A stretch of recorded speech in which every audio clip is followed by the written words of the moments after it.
Oh, hey, what's up, Drew? I forgot to put the starting part, but here we are. We're ready. See the starting? Okay, is it me or are things just kind of fuzzy? Does this fix it? Uh-oh. Uh-oh. Oh. I mean, it's always going to be a little fuzzy, but there was some extra stuff going on. 63 months, tier 3. That's crazy, Drew. And I haven't been streaming for a whole lot for the past, like, 2-3 months. I'm just taking a mental break, I guess. But that's a big deal that people continue their subs, for sure. Okay, I wanna see it go dark. The screen go dark. Yeah, see, it's better now. Okay, I fixed it. It's always gonna be fuzzy because we're playing on an old console, and it's not. I don't have like the console like modded so that it outputs straight to HDMI. It has to go through the composite cables. Okay. La la.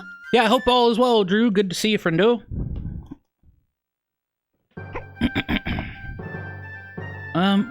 My... God, Nick, just a minute. There's so many cables. This is what it's like streaming console games. Okay. We have 11 lives. Let's do a little bit of, farming for some coins. Just so I don't feel like, goddamn, I have to, you know, stress if I'm dying a lot in a dungeon. Because, good dude, that last dungeon was rough. Although, that could have been the hardest one. Balatro? Damn, you've been playing that for months. Months!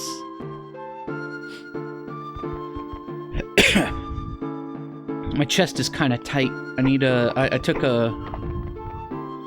almost 100% of it. Nice. I took a Mucinex. Pretty pog. I don't know if it's Mucinex brand, actually, but you get what I mean. Mucus pill. Anti-mucus pill. La la la. La la la la. Da-na-na. Da-na-na-na-na. Da-na-na-na-na. Da. Do-do-do-do. Do-do-do. Do-do-do-do. Do-do-do. Do-do-do-do-do. Okay. Get him. Yeah! And we want to take a right out of here. La la. La la la. Yeah, I've, as you know, I almost exclusively play games on stream, so I haven't been doing a whole lot of gaming.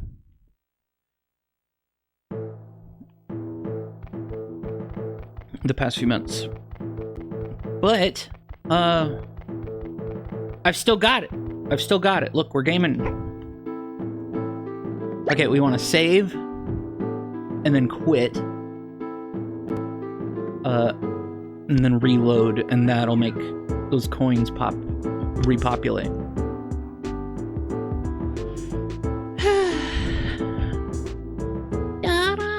We're just gonna get up to 15 lives. It was good enough last night. Good enough.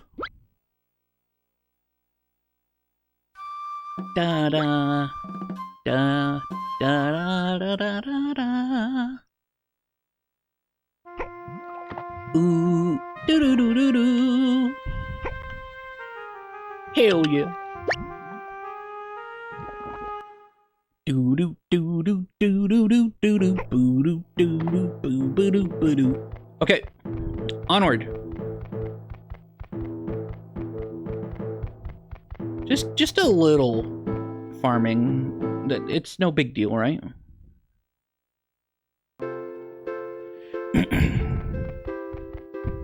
God, I feel like I noticed the mucus, the tight chest, and all that more now that I'm talking. But it should clear up. I only just took the Mucinex.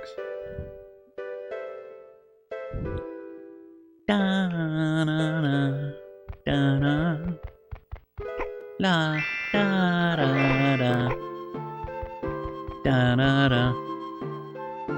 Da da da. Da da da na na. Da na na. Da na da na. God, what a game, eh? Look at this shit. This is my kind of game.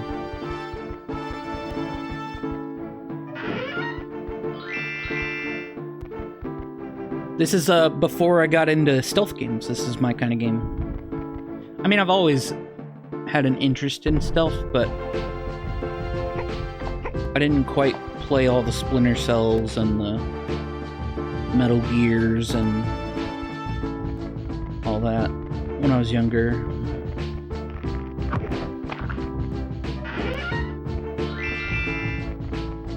Da, da, da, da, da.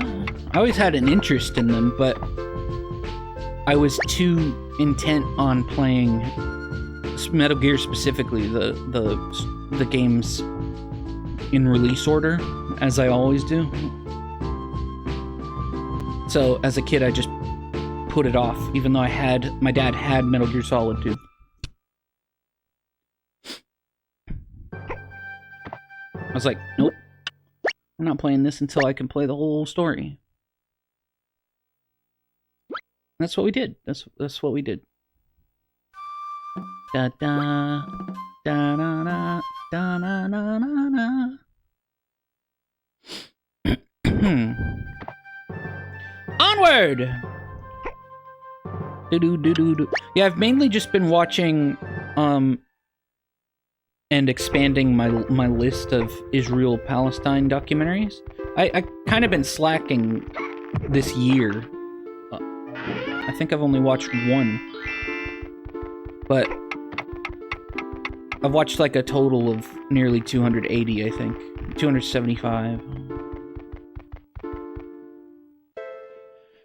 And the list is like at 1,400 or something.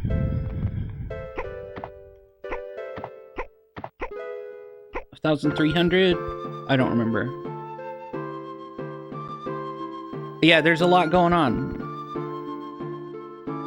And the list doesn't discriminate. My list doesn't discriminate on who made it or why. Just if it's about Israel, Palestine, it makes the list. It's just a big aggregate list.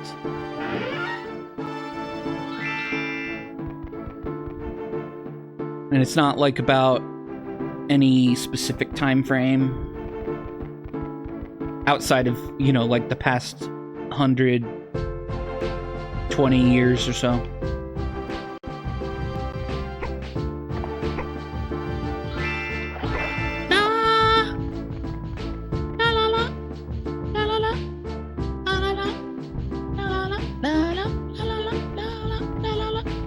Like the events leading up to well, the dawn of political Zionism and the British Mandate. That's where it all starts. Like that span of like 40 years. I've watched October Hate, you know. It's so bad. Do do do do do do do do do do do.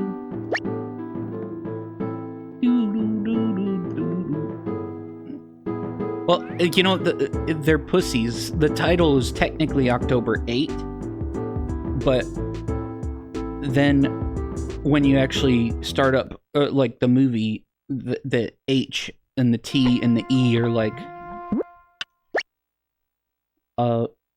just kind of in the background there. La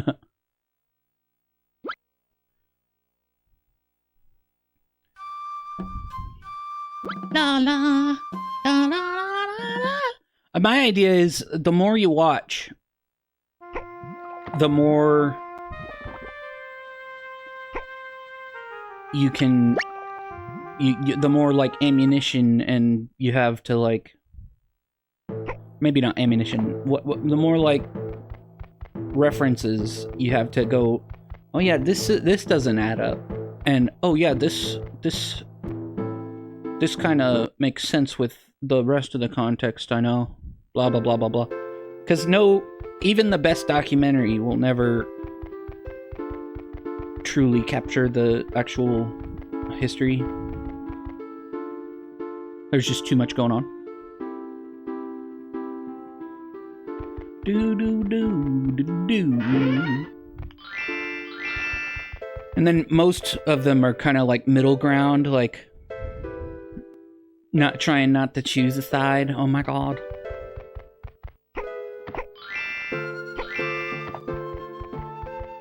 And then you have the October 8 ones. Do do do do. Do do do. Do do do. Here, where's my phone? I'll link it in chat. Do do do do do. Not all of them are like just war or anything, but unfortunately, just historically speaking, there's just been a lot of war, so obviously there's a lot of war involved. But some of them are just like, yo dude, here's some like Palestinians in Gaza trying to make a surf club.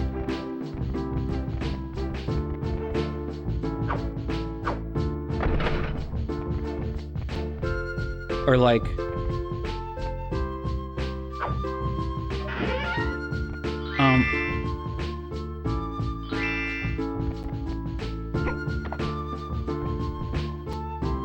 well, we've been taught that like Nazi Germany is like a cartoon that could never happen again. Because it's just so ridiculous. And then, obviously,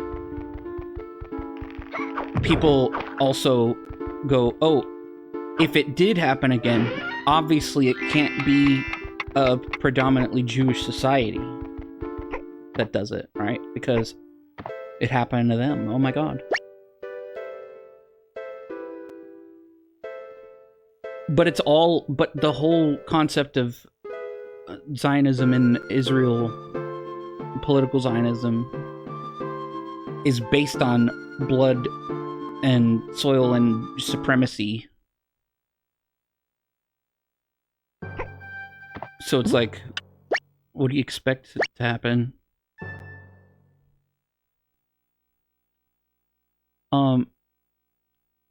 The psychology of it all,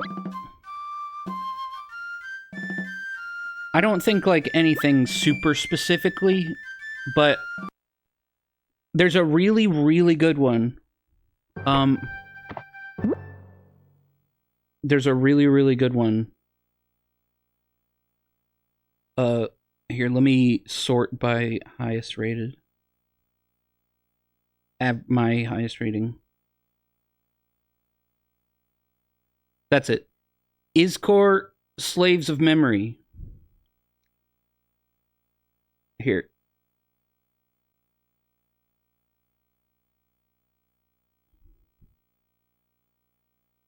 From 1991. That is a fantastic documentary. Basically, the documentarian goes in to like a school in Israel and just documents what they're teaching the kids. And, you know,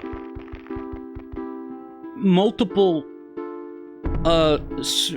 historians, including many Israeli historians, have likened the culture in Israel to Sparta. it's like a warrior society is the way, because everyone has to join.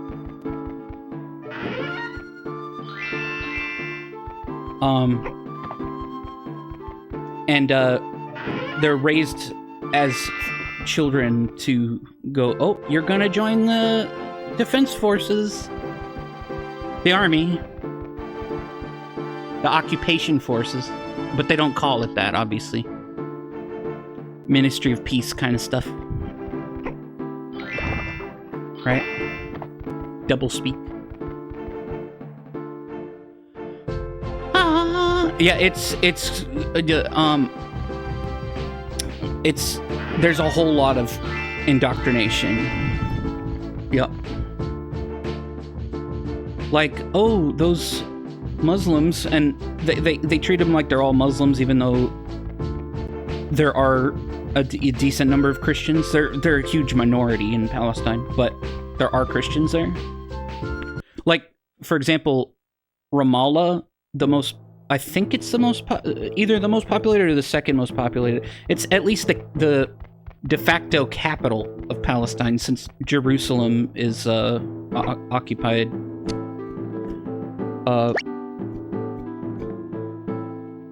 Ramallah actually has like a giant Christmas tree that goes up every year. There's another really good documentary called Mayor, which is about the mayor of Ramallah, at least at the time, from like 2019 or something. And a lot of it is just him, like, when he's not working with people about like policy and stuff, he's trying to set up the Christmas stuff for the city. Whoops, I need to quit out. Whoops. But yeah, so the framing is that the people have just across the world, but particularly in Western societies, the quote Western, as you is that the Palestinians, the indigenous population, are essentially savages, but instead of saying savages, they say terrorists. And so it's like the same thing that it's like directly, it's just like the Native Americans.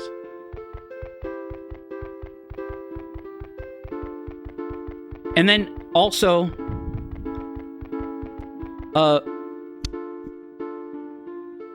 you can also compare. You've probably heard it before, but truly, there's a documentarian who, like, yeah, same thing, yeah. Oh my god. Yeah, and then the police that aren't even traffic police come and shoot you for it. Yeah. What am I trying to say? Here, I sent the YouTube channel to Scar the other week. Let's see.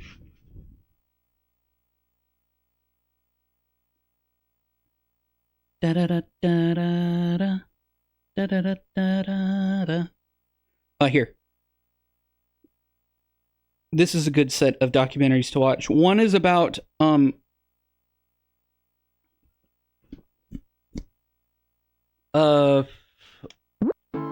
apartheid South Africa in the 70s. It was one of the earliest documentaries ever shot, like, that kind of exposed the apartheid system to the world.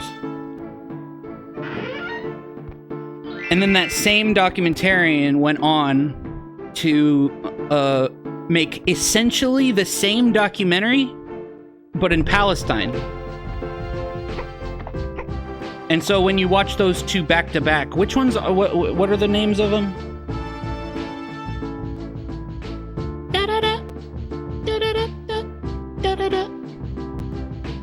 Okay, it's so end of the dialogue is the South Africa one, and then On Our Land is the Palestine one. And dude, they're basically the same documentary, but in two different parts of the world.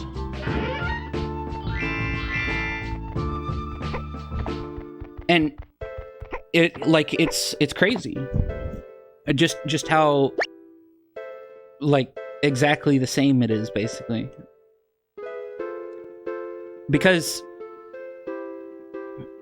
the major part is that there are ghettos where the indigenous population is forced to live, and then with like, and those ghettos don't really get funding or anything, and they have like sewage problems because of it, and just all kinds of stuff like that. And then said indigenous population is the only way they can really get money or anything is to go to where the colonizer population lives, which is like just down the road, and that basically do service jobs or whatever. Particularly in Israel, Palestine, it's like in building infrastructure and stuff for the settlers.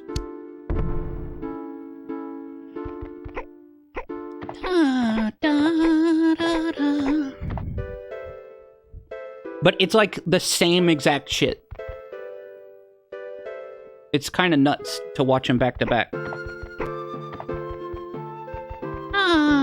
There are, I think, the documentarians had an easier time talking. It's like speaking Arab or getting speaking Arabic or getting that translated, because the major difference for the documentaries is that the indigenous South Africans don't really speak to the documentarians so much as the Palestinians do. So that's like the major difference, but conceptually it's the same goddamn thing.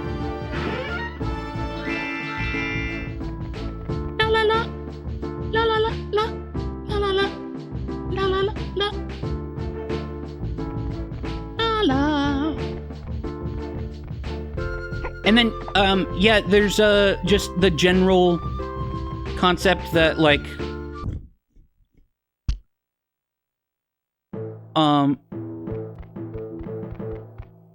the conflation of anti-Zionism with anti-Semitism. There are plenty of documentaries about Israelis themselves, Jewish Israelis themselves, saying, "Bro, I don't like this whole conflating Zionism with Judaism."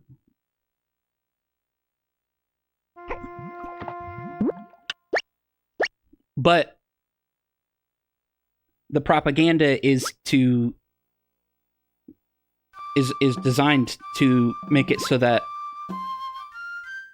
you can't, like, you know, talk about Israel, the policies of Israel, of the country, of the government, without being called anti-Semitic.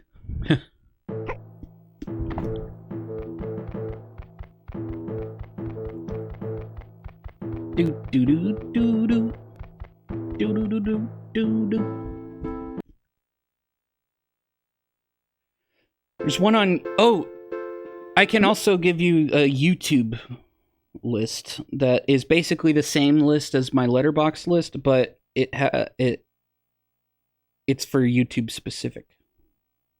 Where is it?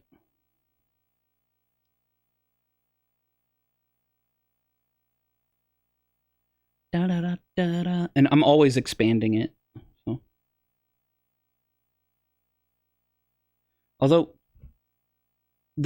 specifically a couple that are in South, or during this Lebanese civil war, they get really goddamn graphic without any warning. So just be careful about the Lebanese civil war ones, especially. That's the thing, it's messy. The documentaries that I put on the list aren't just specifically about what happens inside the borders of mandatory Palestine and modern day Israel Palestine. It also includes the diaspora as well as solidarity movements from across the globe.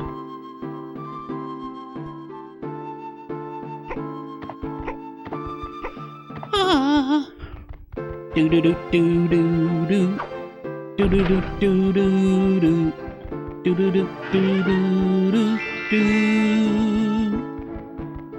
Da da da da da da da da da da. Okay. We should be good. Let's just quit out one more time, and then we'll head to one of those places where there's a Black Knight.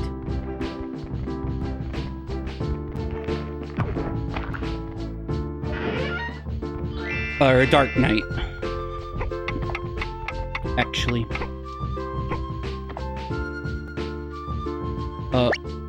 Save the game. That's right.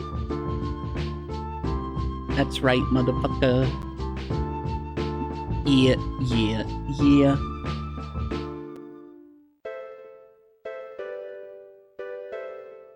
Well, obviously, if it's not good for your mental health, don't just like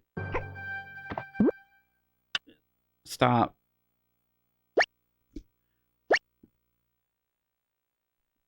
But at least the Matzpen, Matzpen is another one about anti-Zionist Jews. I don't know why.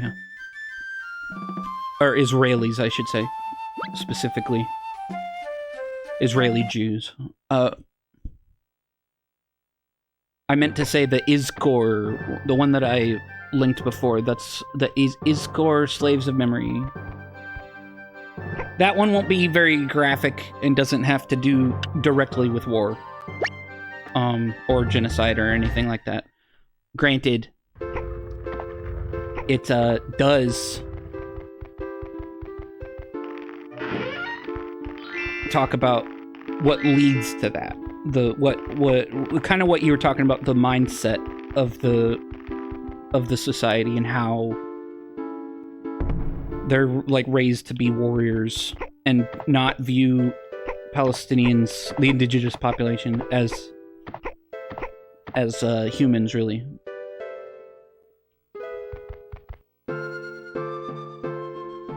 La la la, da da, ooh,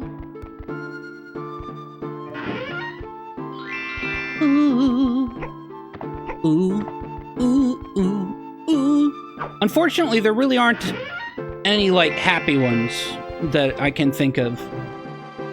Because it's all, the entirety of the last 100+ years has just been,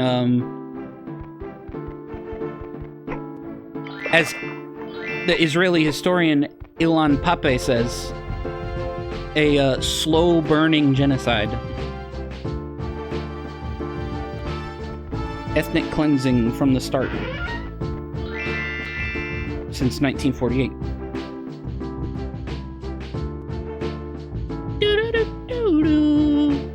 But there was obviously stuff happening before that. It didn't just appear. Basically, it all goes back to Britain and the United Nations. They fucked up. They fucked up, bro.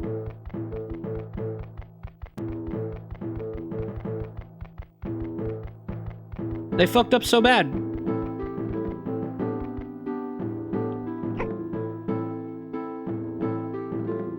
Continue. Or no, wait. I do want to save. There, I think.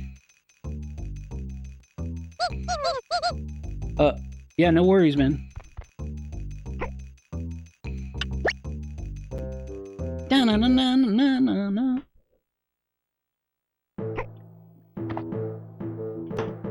Da-da-da-da-da-da-da.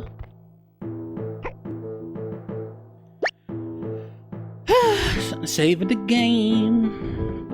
Ooh, save the game. Yeah, save the game. Doop-bop-a-doop-a-doop-bop-a-doop-doop-bop. Yeah, the ghettos in apartheid South Africa specifically were called Bantustans. Which, like, I think is like the Afrikaans word for, like... It's like two words mixed together. And it means, like, people and land. Roughly. Bantustan. I've got it! A magic gemstone! This will do the trick!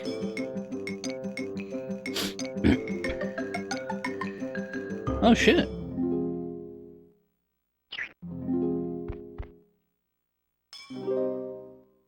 Goodness.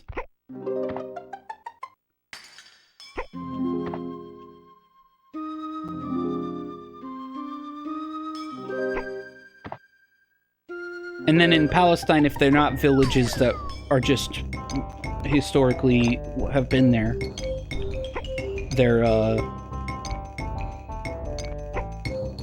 refugee camps that have been refugee camps for so long that they've started building buildings. They're not in like tents because they're just forced to stay there for so long. I'm Kingsley, apprentice true knight. I'm here to free you from Bad Custard's spell and return you to your former bold self. Bald? Bald? I'm not bald! Why, you little worm, I'll show you. Okay. Are there arrows in here? Oh, there are. Sweet.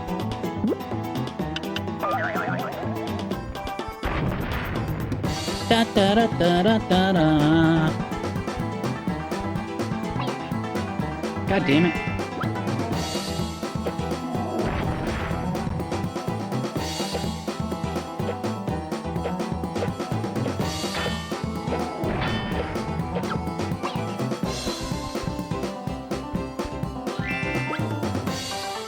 Where'd it go?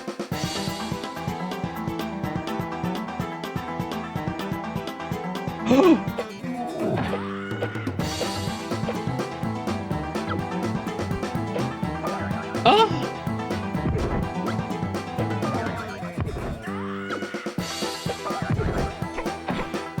Shit!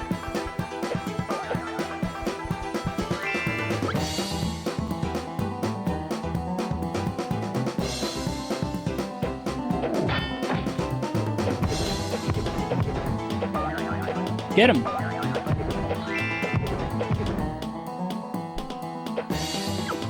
Oh, shit.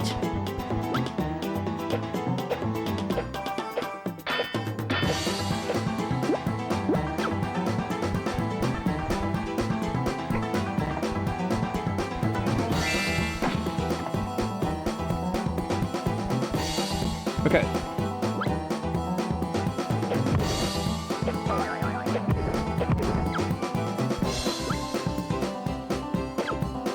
Oh, God.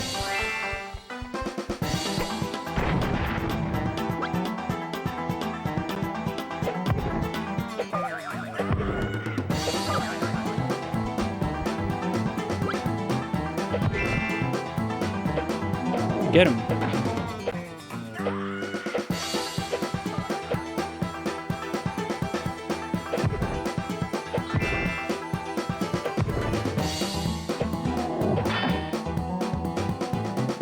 shit.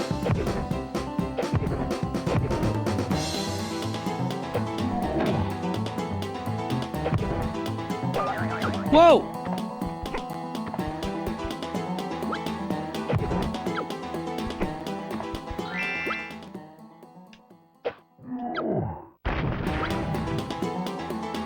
Fuck.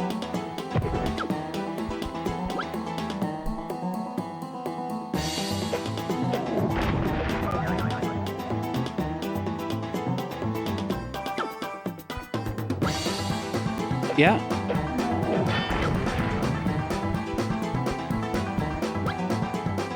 Get him.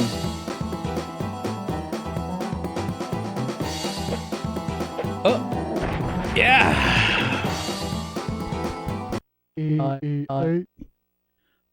Oh no, you've clipped my wings. What goes up must come down. Got him.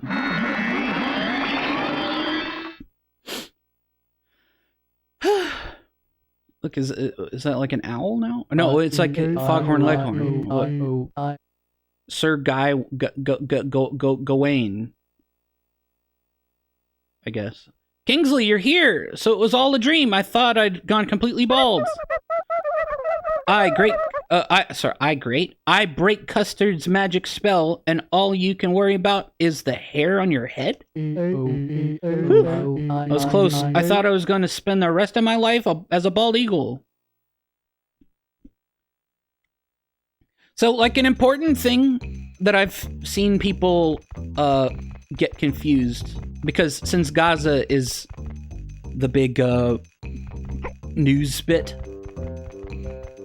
the one that gets in the news all the time, a lot of people don't really realize they don't know too much about the West Bank.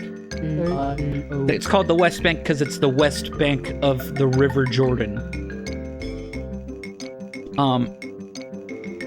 You are a brave warrior, Kingsley.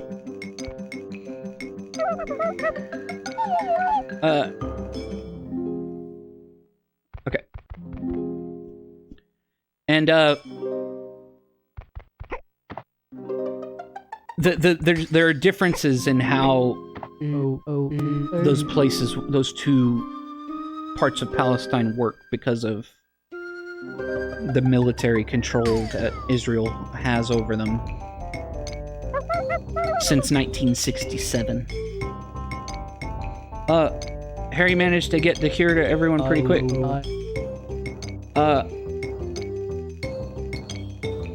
Stuff tastes of fish, really. But my thing is, I've seen a lot of, because I check like some of the reviews on Letterboxd after I watch a movie or a documentary, and a lot of times one that takes place in the West Bank, someone will say like, it's crazy to think that this village probably isn't even there anymore. I'm like, no. Gaza is the one that's been razed to the ground, like 92% or more. The West Bank is the one that they raid on the ground all the time. There's a difference. Not saying that what's happening in the West Bank is good, but it's like, it's definitely different from what's happening in Gaza. And people don't realize that.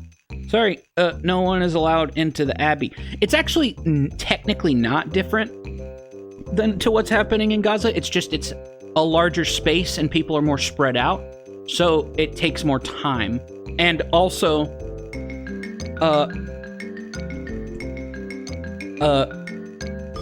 they're establishing settlements in the West Bank, and Israel pulled out the settlements that they were establishing in Gaza.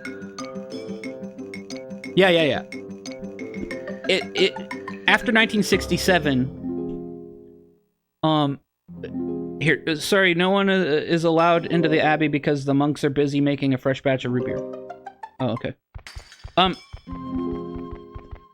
So here, let's I'm gonna super overly simplify things, okay? So, in the like early to mid 1800s, like evangelical Christian communities, especially anti-Semitic ones, were like, yo, dude, we gotta get the end times coming stat, bro. We want Jesus back. And it says in the book that quote, the Jews have to be in, will be in that part of the world when Jesus comes back. And then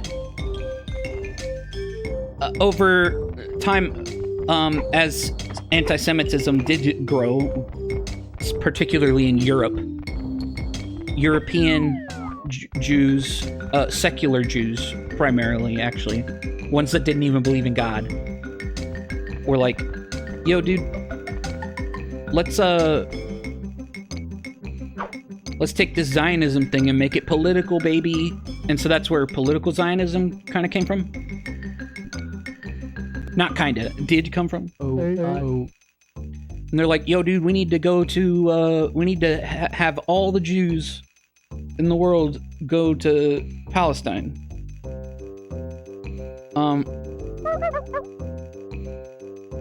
I don't think there's anything to do here. But the problem is, it's particularly like people like Theodore Herzl, who's coined as the quote, father of political Zionism or whatever, or the father of Israel even.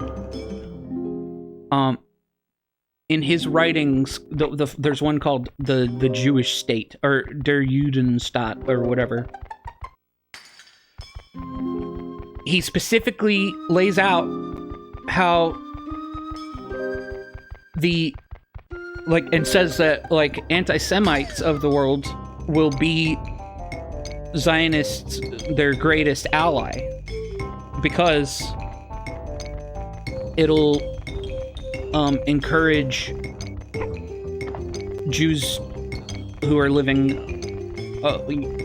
just not in Palestine to, like, want to leave where they are and go to Palestine, because if the anti-Semitism is higher, that's good for the Zionists. If global anti-Semitism is on the rise, that's good for Zionism, because Zionism actively wants Jews to go to create a state in Israel, an ethno-state, really, or an ethnocracy, maybe more specifically, I guess.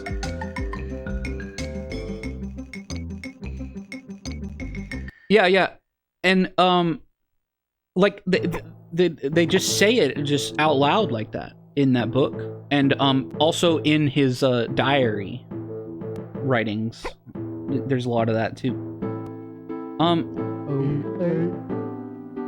And you got to remember, these are primarily secular Jews from Europe.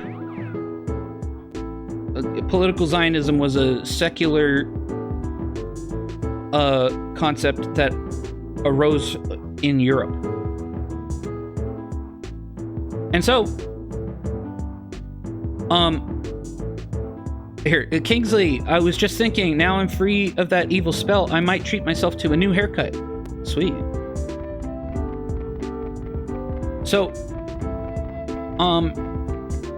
Jews start in like the late 1800s. Jews from Europe primarily start moving to Palestine and settling there, which in and of itself, outside of the colonial aspect, there's technically nothing wrong with moving somewhere, right? But the problem is, it's under an imperialist colonial framework and power structure.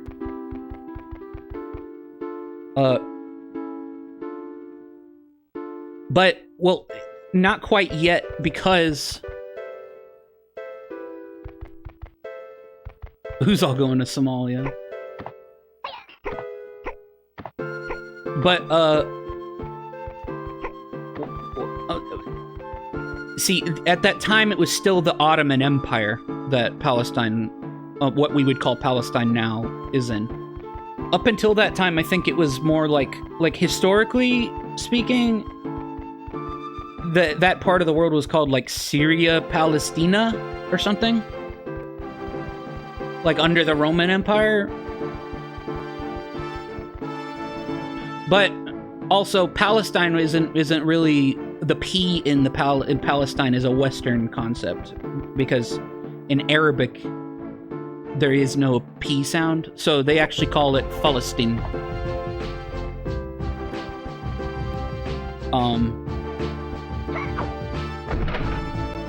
But what I'm trying to get at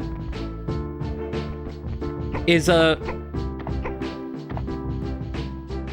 Jews started moving there,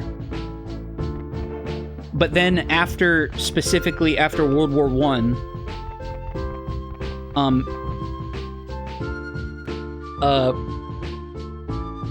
God, what am I trying to say? After World War I, there was a thing called, there's a guy, Lord Balfour, and I think he was British,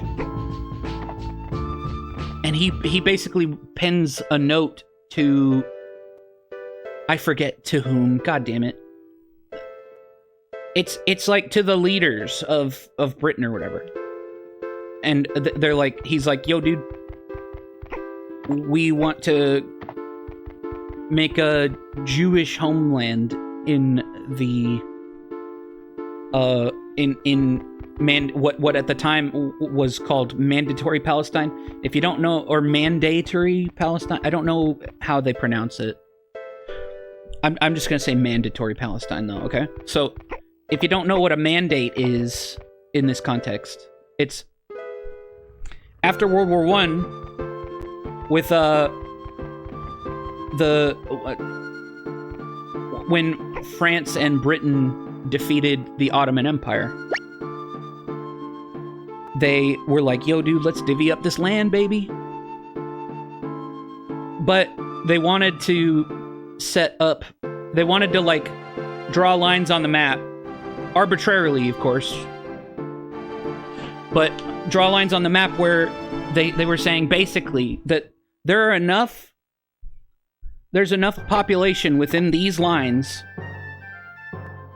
that we're gonna call Mandatory Lebanon, or Mandatory Palestine, or Mandatory Transjordan, etc. Syria, etc.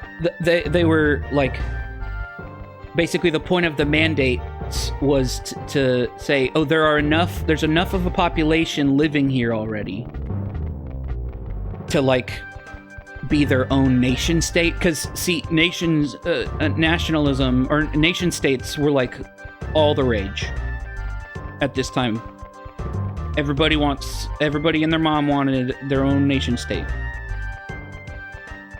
So they're like, yo dude, let's force nation states onto the people who were living under the Ottoman rule up until now, for the past like 500 or almost 600 years or whatever, 550 or something.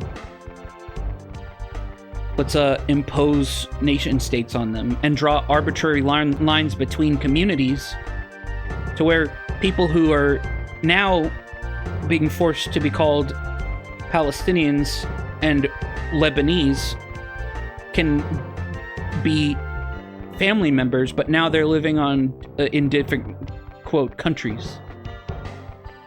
Right? So, before Lebanon existed, they called it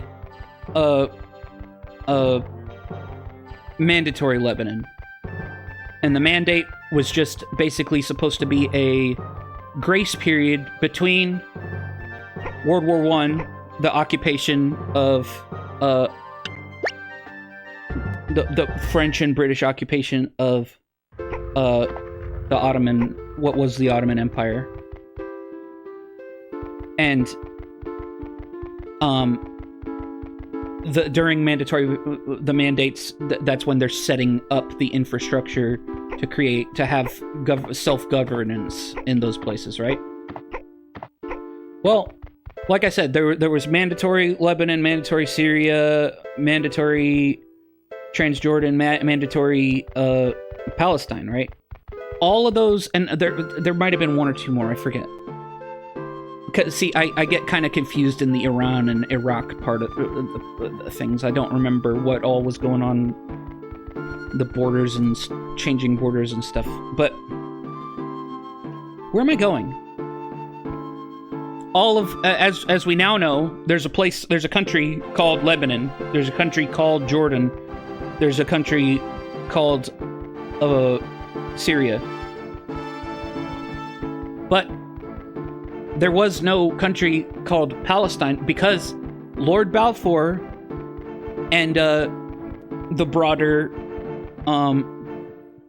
Zionist national, like political Zionist Jewish supremacist movement wanted to not just create, quote, a Jewish homeland, as they would kind of say.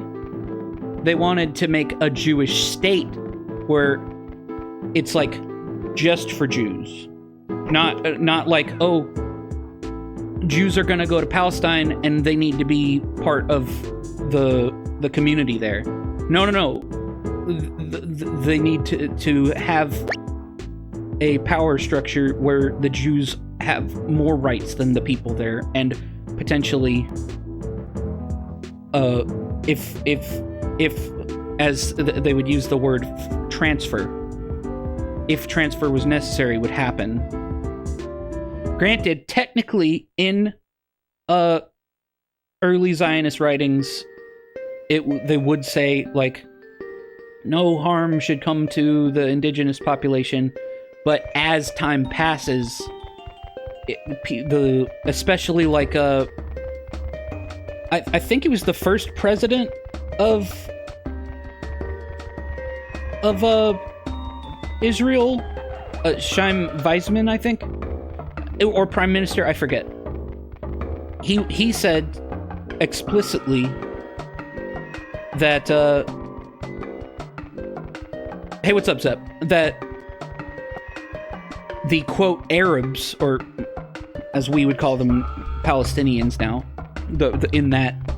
within those borders,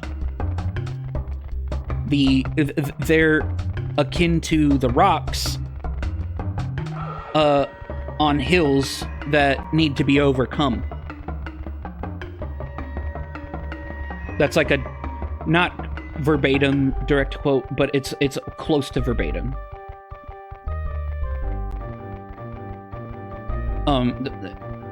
So the political Zionism started becoming more and more toward ethnic cleansing because of the whole the Jews need to have a Jewish state as opposed to live in a state with equal rights to the indigenous population. Does that make sense? Anyway, as you get closer to 1948, which is when Israel was established,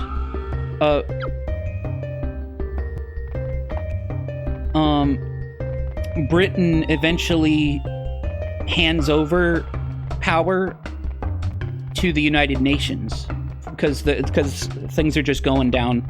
They're like Jewish militias like doing things and violence, and then there are obviously Arab revolts. There was an Arab revolt in 1936 in particular that I need to do a lot more learning on. There's actually a movie coming out, or that's might already be out, called Palestine 36.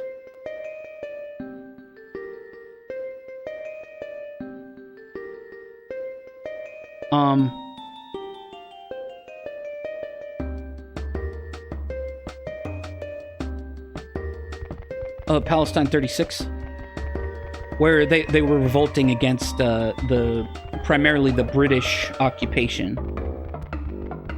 What am I trying to say? It's so complicated, and I'm not a historian, but who's this guy? Jones. There's no way in. The door's sealed. Rumor has it that the eyes of the statue are the key. Oh, I guess we have to shoot the eyes.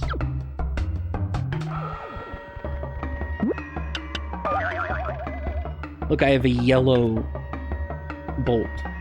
Crossbow bolt. 1920? What are you talking about? No, this, have you not been listening?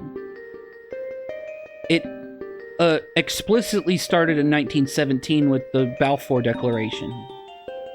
But technically, the movement of political Zionism started in the late 1800s.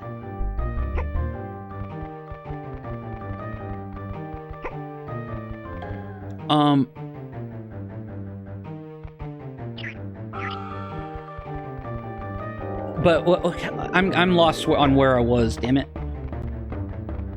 Oh yeah, so Britain hands over, like, military, their occupation of Palestine specifically, or Mandatory Palestine, as it was called, to the United Nations, and the United Nations starts trying to split up.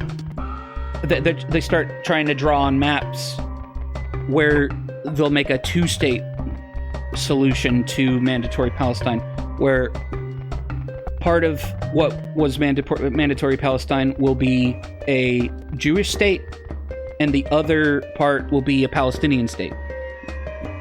Obviously, nobody was happy with that, because the Zionist movement wanted all of Palestine, and obviously the natives in Palestine didn't want to be moved off of their land or have fewer rights in their own land.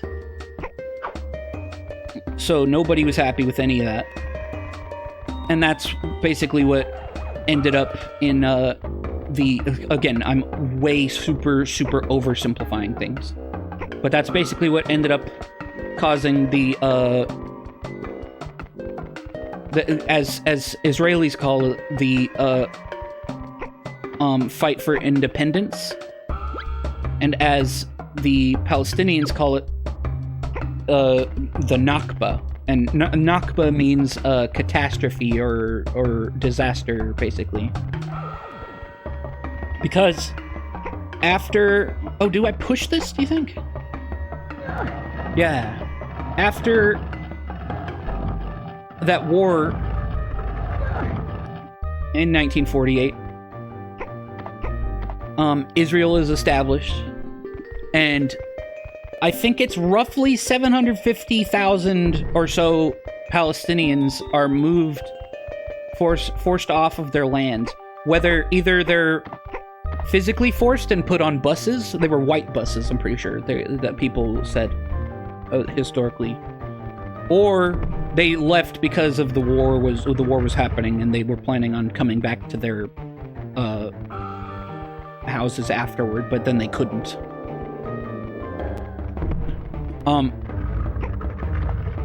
You know, because you don't want to be in the middle of the combat, especially if you're taking care of your kids or whatever. What the fuck? Damn. But yeah, so with the Nakba specifically, what are now what we would call Palestinians, just the indigenous population that was home to Mandatory Palestine. Shit.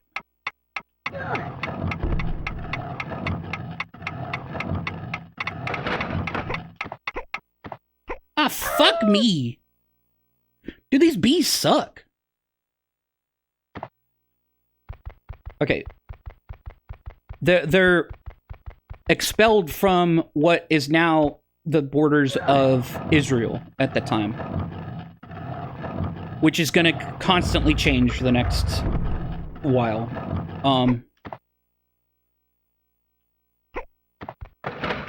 But they're expelled, and like I think it's like supposed to be like 250,000 or so people are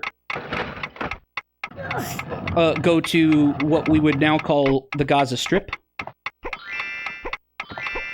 which at the time was under Egyptian control after the war.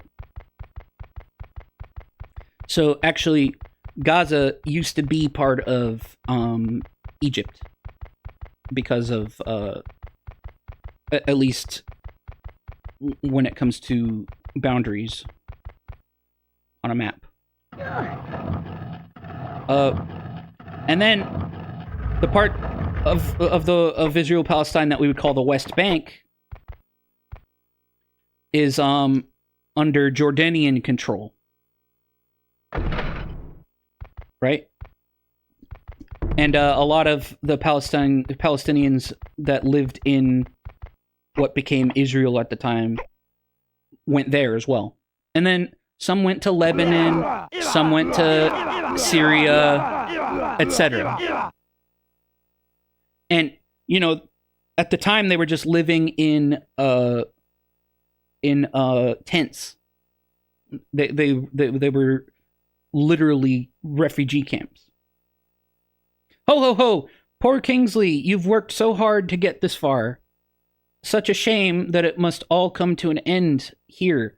Farewell, foolish fox. Shit! I was at low health.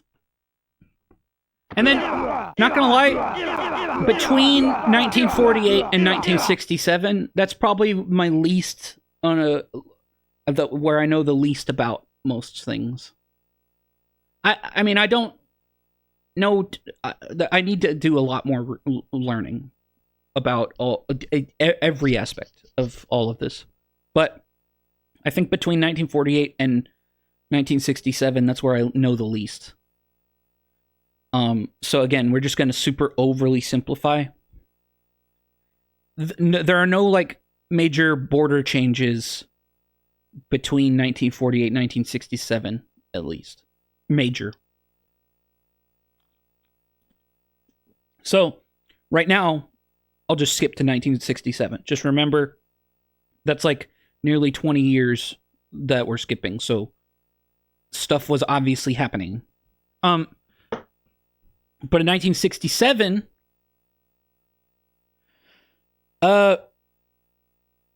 Israel and the surrounding Arab nations go to war, and I'm pretty sure 1967 was the 6-Day War, right? I forget, was it in September? See, I get the 6-Day War and the October War mixed up, because there was one in 1973, I think, as well. But in 1967, Israel occupies the Sinai Peninsula and Gaza. So, and then they also occupy, I forget if they occupied the Golan Heights then too. The Golan Heights is part of Syria, but it's basically has, since 1967, I think, has a very similar history to the West Bank of Palestine. But I need to learn more about the Golan Heights. But goddamn, shit. That's when Israel occupied the West Bank, and that's when they started calling it the West Bank. I'm pretty sure, like as a border, as like an area on a map. they probably always referred it to as a West Bank of sorts because it's the West Bank of the Jordan River, but specifically the term West Bank to refer to that, what we would call the West Bank now, as that specific drawing on the map. That's when they started calling it that. So Israel, largely, specifically in the Sinai Peninsula. What the fuck? That's a one shot?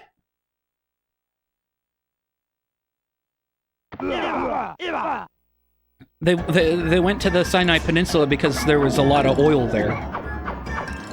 That was a large part of it.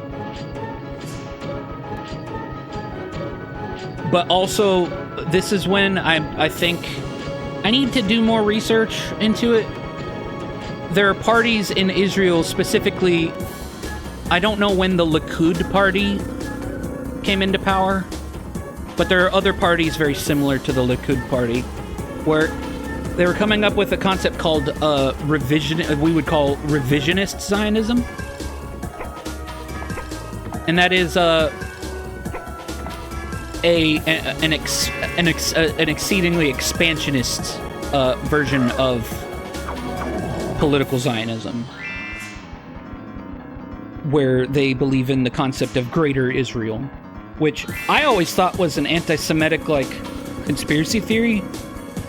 But turns out the Likud party, as well as, I don't remember the name of the other party, and maybe a few other parties, far-right parties. Bro, I don't know that much about Somalia, okay? I'm just talking about Israel-Palestine specifically, okay? I'm talking about the history that I know.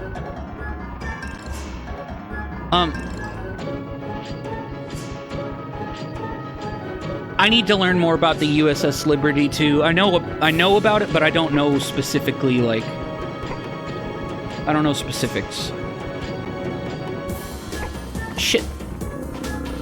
Anyway, they occupied the Sinai Peninsula, which is a huge, with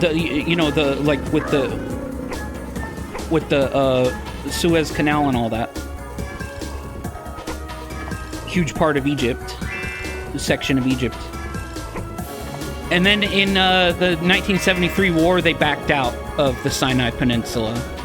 But they were setting up settlements already at that time. And starting in 1967, settlements were being created in, I'm dead?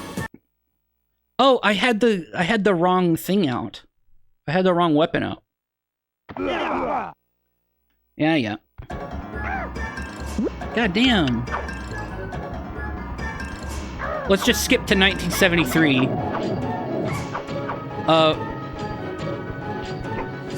That's when they back out of the Sinai Peninsula. But since 1967, they were establishing settlements in both Gaza and the West Bank, and I think also the Golan Heights, maybe. But I'm not entirely sure. But as well as the Sinai Peninsula. Just constant settlements. And under the Fourth Geneva Convention, transfer of populations between militarily occupied land is a war crime. So these settlements are war crimes. Right? But they're not quite enforced, obviously. And also, 1967 is when the U.S. starts getting, heavily involved in Israeli politics. I need to learn more about the specifics, but I know that's when, roughly around that time is when the U.S. gets very involved.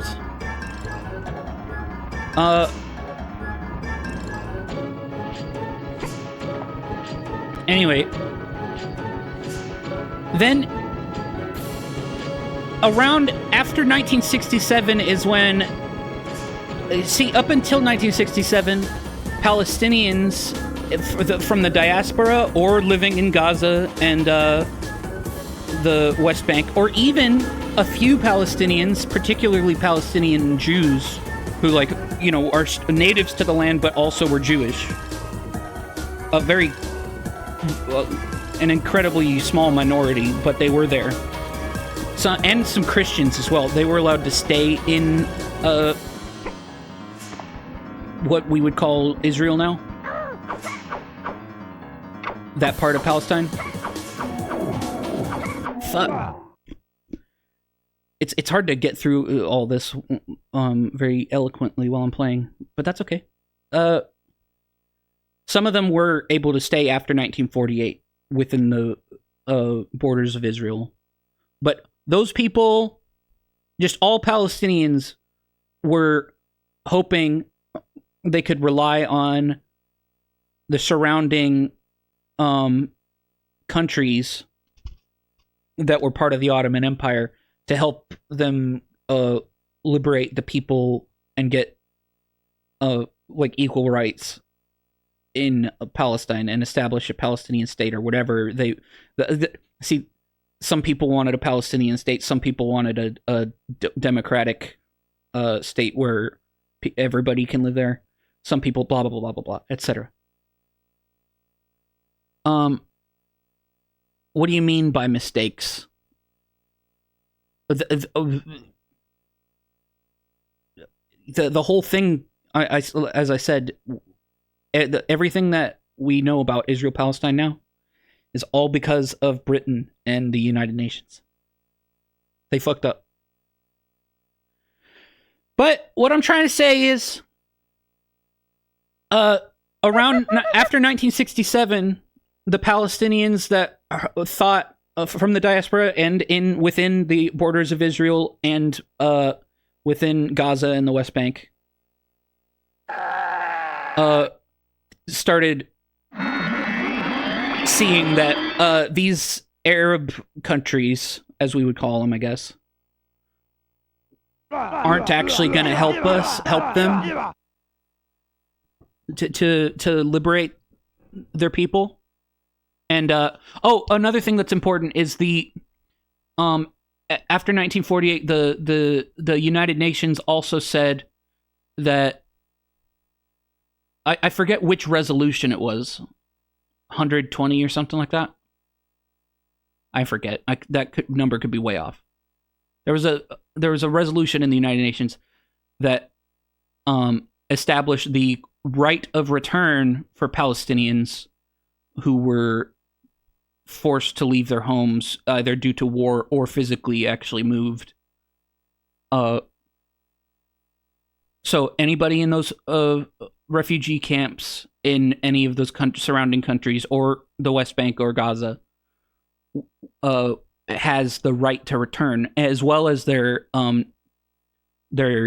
offspring. So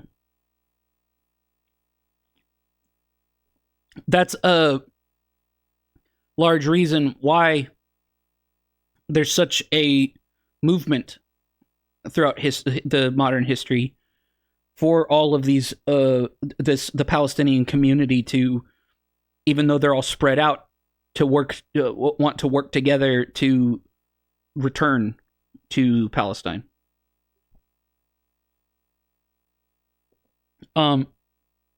Anyway, after 1967 is when Palestinians start creating their own movements, regardless of the Arab governments surrounding Israel, because they lost hope in those governments. And so that's when that's basically okay, thank you, Kingsley. You've saved me from all this honey.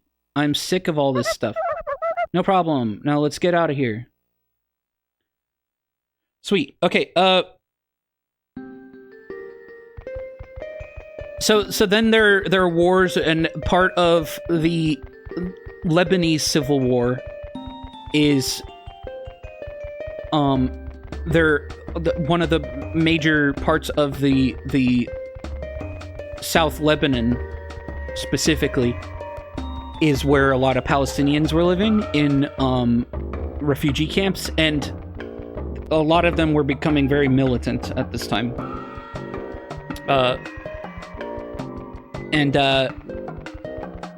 So that's part of what sparked I need to learn a lot more, again.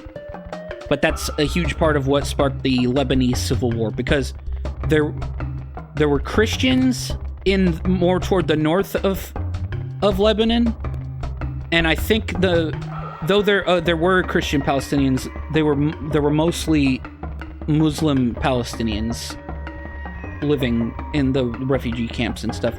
So even in like Beirut was kind of split to East and West Beirut, where one side is for Christians and one side is for Muslims. And some of the Lebanese people, particularly in South Lebanon, would join the Palestinian fight.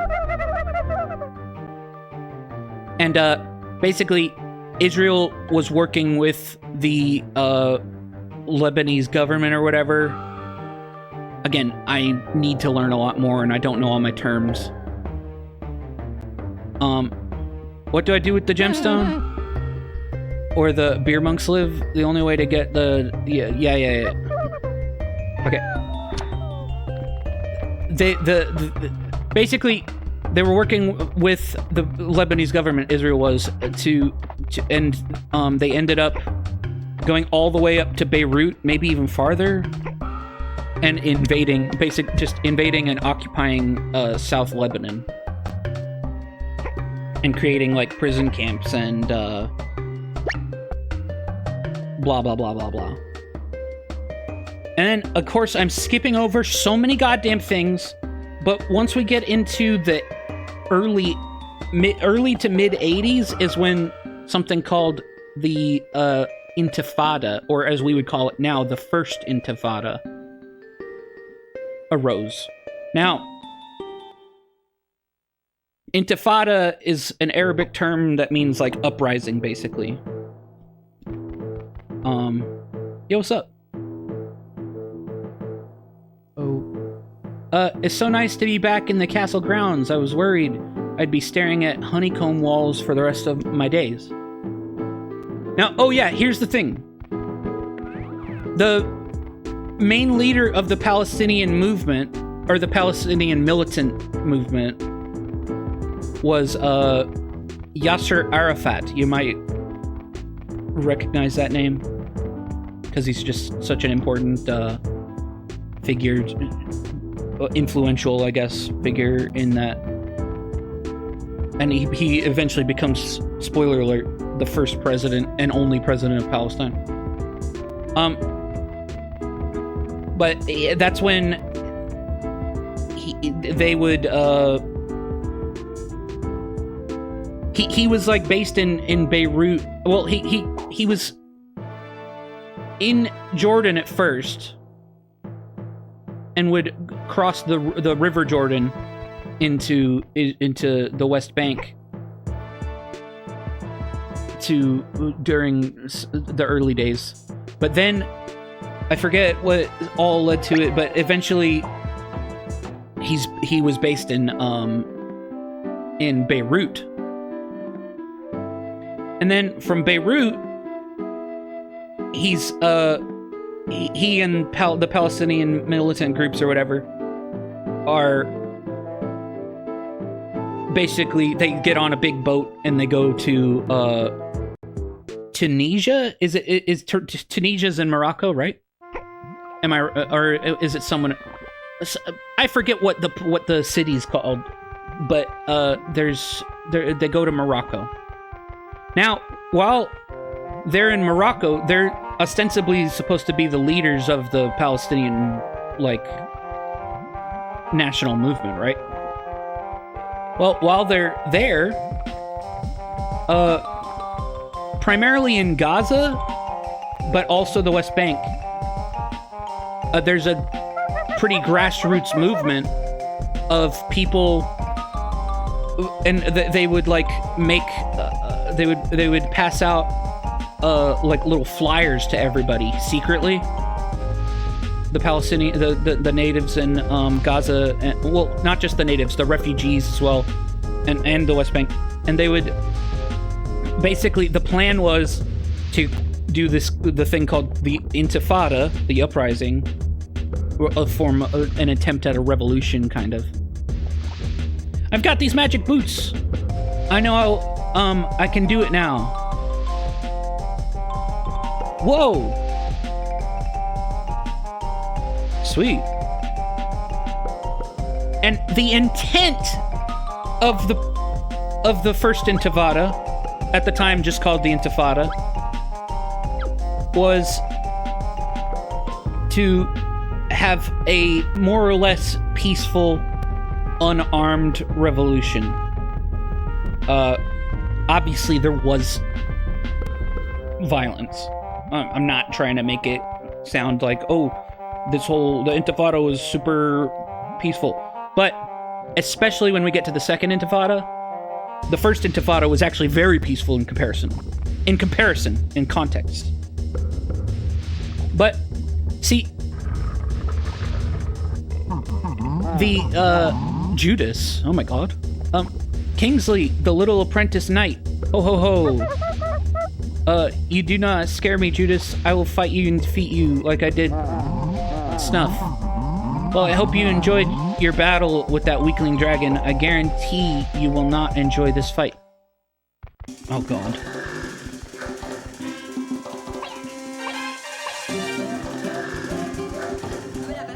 Shit.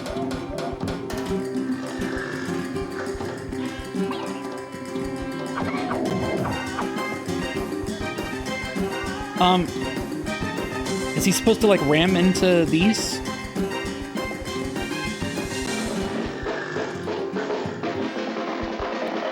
Oh, shit.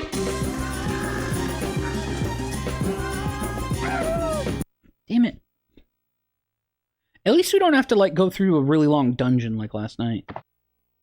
So if I do lose all my heals, or all my lives, you just have to run back here. So, the Intifada, let me get what I was, the point that I'm trying to get to is, I think it was Sharon who was, I could be wrong, one of the prime ministers, the prime minister at the time of Israel, even, or wait, was he the prime minister or the, no, I don't think, he became the prime minister after this, I think. But he was in charge of the military, I think, at this time during the Intifada? I forget the specifics. But he says, yo, dude, these Palestinians, they're not shooting at us. So when we shoot back, when we shoot at them, and they're not shooting at us, it makes us look bad. So instead, he tells, that they make the policy be that Israeli occupation forces need to break bones in the Palestinians, beat them, because at least they're not shooting and killing them. So on the global scale, they don't look as bad. So that is at least part of an example of why. Of how the first Intifada specifically was at least trying to be somewhat peaceful in their because it didn't just, it wasn't like the civil war in Lebanon. It was like, which was exceedingly super goddamn violent. The Israeli occupation forces didn't know what to do because the Palestinians were not using, like, weapons. Now, I don't remember when specifically, but at some point maybe even before this, stone throwing became a very became like a symbol of the Palestinian like uprisings.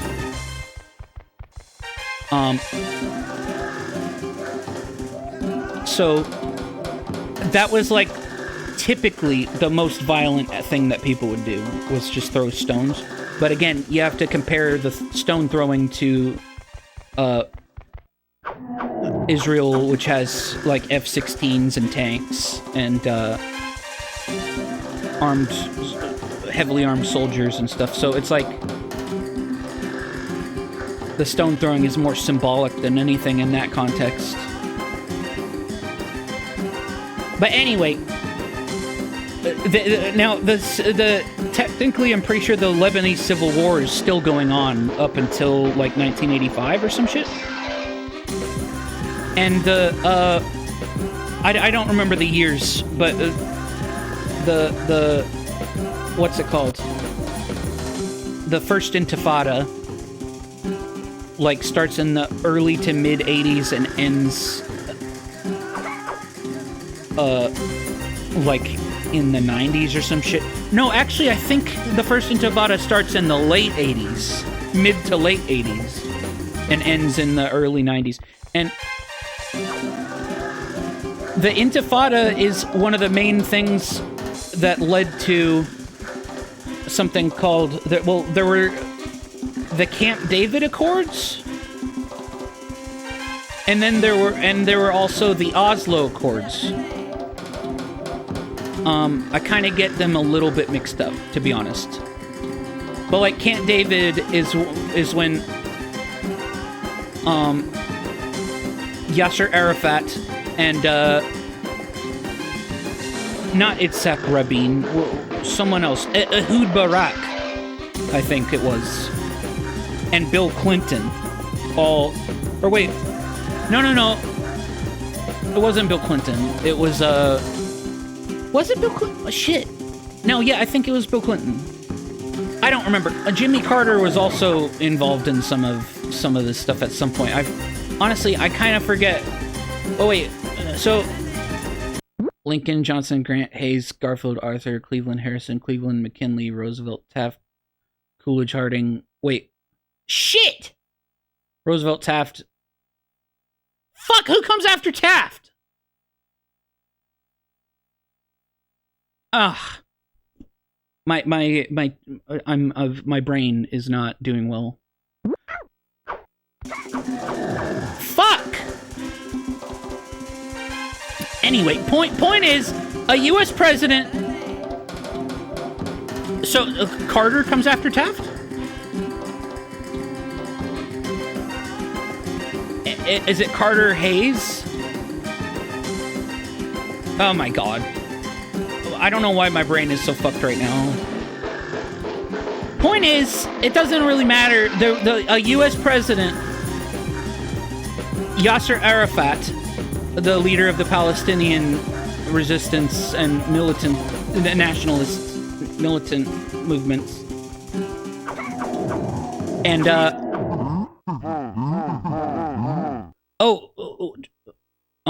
Roosevelt, Taft, Wilson, Harding, Coolidge, Hoover, Roosevelt, Truman, Eisenhower, Kennedy, Johnson, Nixon, Ford, Carter, Reagan, Bush, Clinton, Bush. Okay. Nice. Wilson. That's it. Well, damn it. What am I trying to say? The Camp David Accords were like, yo, dude, let's try to plan out, like, let's try to make peace, quote. They kept using the terms peace process.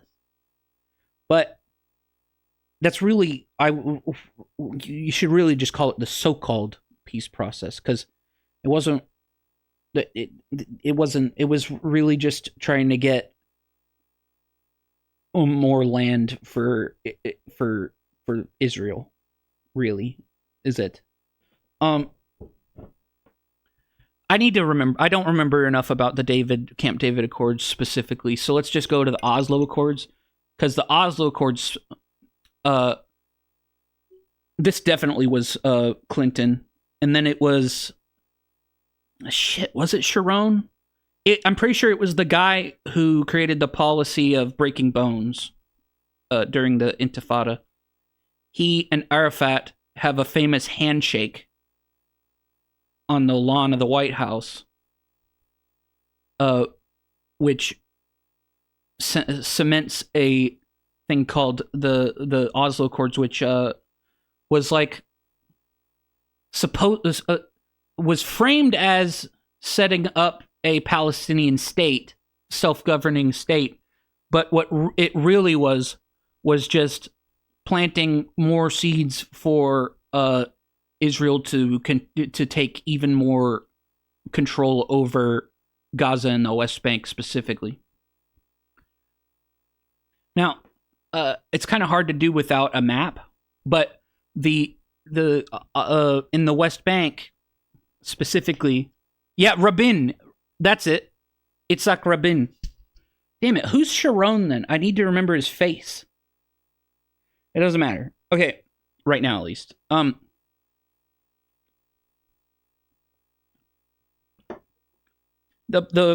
Here. I underestimated you, Kingsley. You fight with a pure heart. I'm finished. So what basically... Oh, ow, my head, Kingsley. You've broken Bad Custard's magic spell. Well done. It was nothing. Don't mention it. GG. Basically, the Oslo Accords, to try to keep it as simple as possible, split Israeli power, military power, and what was now Palestinian military power governance, which really didn't exist before,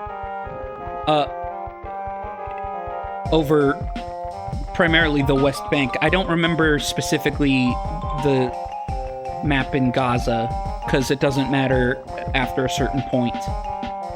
But I should learn more about it, the Oslo Accords. See, the thing is, Yasser Arafat wanted a corridor, basically, between Gaza and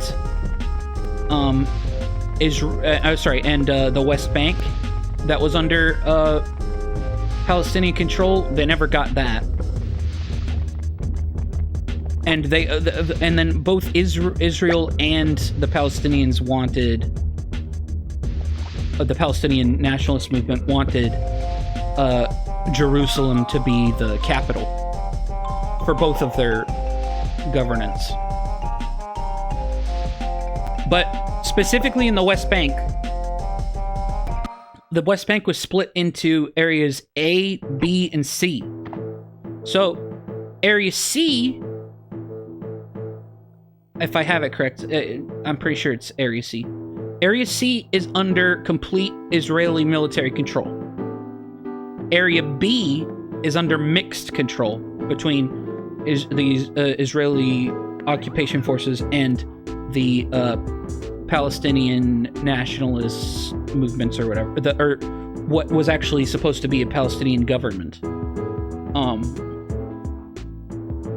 And then Area A is no-go zone for Israel. The Israeli forces are not supposed to go in there. If they go in there, unprovoked especially, it's an act of war, considered an act of war. So you can probably just look up the areas, like the Oslo Accord areas. But basically, this all kind of happened because of the first Intifada. They were like, "Yo, dude, we gotta stop this." Thank you for helping me return. I'm super oversimplifying, but that was one of the major reasons that this occurred. Thank you for helping me return to my rightful place, guarding the king and queen as one of their true knights. Hell yeah. Okay, anyway. Unfortunately, the quote-unquote peace process was a huge blunder because it did not lead to peace. to put it simply. All it really did was just kind of set in stone Israeli occupation over the majority of the West Bank. Because you see, up until now, and by now I mean 2026, the military occupation of the West Bank has been occurring since 1967, and it's the longest military occupation in, like, I think recorded history, or at least modern history. Meaning, unlike the military occupation of the Britain and France's military occupation of what was the Ottoman Empire, that, you know, was, I'm not saying it was a good system, but it was some sort of system that was supposed to lead to self-governance of the people that were living there before the wars, World War One. Unlike that, this isn't happening. This is never really a plan that Israel had to turn the occupation into a self-governing thing. It's just endless occupation. It just never stops. Meaning, people in the Palestinians living in the West Bank and Gaza have been living under military rule, military law, as part of Israel, while Israelis living in, as some people call Israel proper, meaning the more or less official boundaries of Israel that doesn't include Gaza or the West Bank or the Golan Heights, etc., are living. Those Israelis are living under civil rule, civil law. So, this is why. This is the large reason why claims of apartheid have come up ever since, like, the late 70s or 80s, because of the comparison of apartheid from South Africa, that the world learned from South Africa, and being able to see essentially the same kinds of things happening in Palestine, where the two different ethnicities, basically, well, technically it's not just two, but largely people frame it as two ethnicities, are forced to live apart and have different laws that apply to each of them.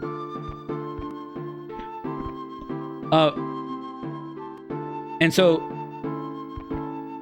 the Oslo Accords just kind of just perpetuate the apartheid, like what we would call, a lot of people would call, the apartheid system that the Israeli occupation is imposing on Palestinians with their military rule. And so people aren't happy with, because it's, to put it lightly, because it's not actually a true creation of a Palestinian state. And I think, even though I think Yasser Arafat, this is the time when Yasser Arafat actually is said to have become the first and only, at this point, president of Palestine. You know, because it's like the U.S. and Israel were like trying to say, here, we'll say that we're giving them a state, but we're not actually going to give them a state. That's basically what happened, if you really want to super oversimplify, like more than ever. Here, just a sec. I'll be right back. Let me piss.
Here. Well done, sir.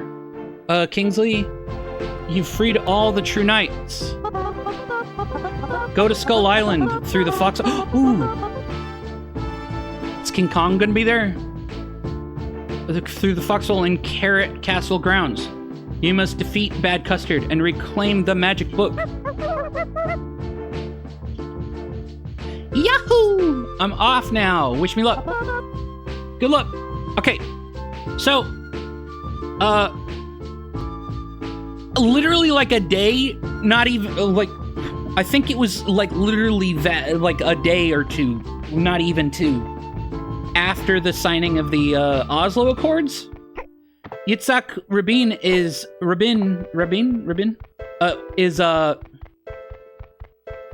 assassinated by an Israeli far-right guy. I forget if he was a settler or not. But he's like, how dare you, like, work with, concede to blah, blah, blah, or whatever.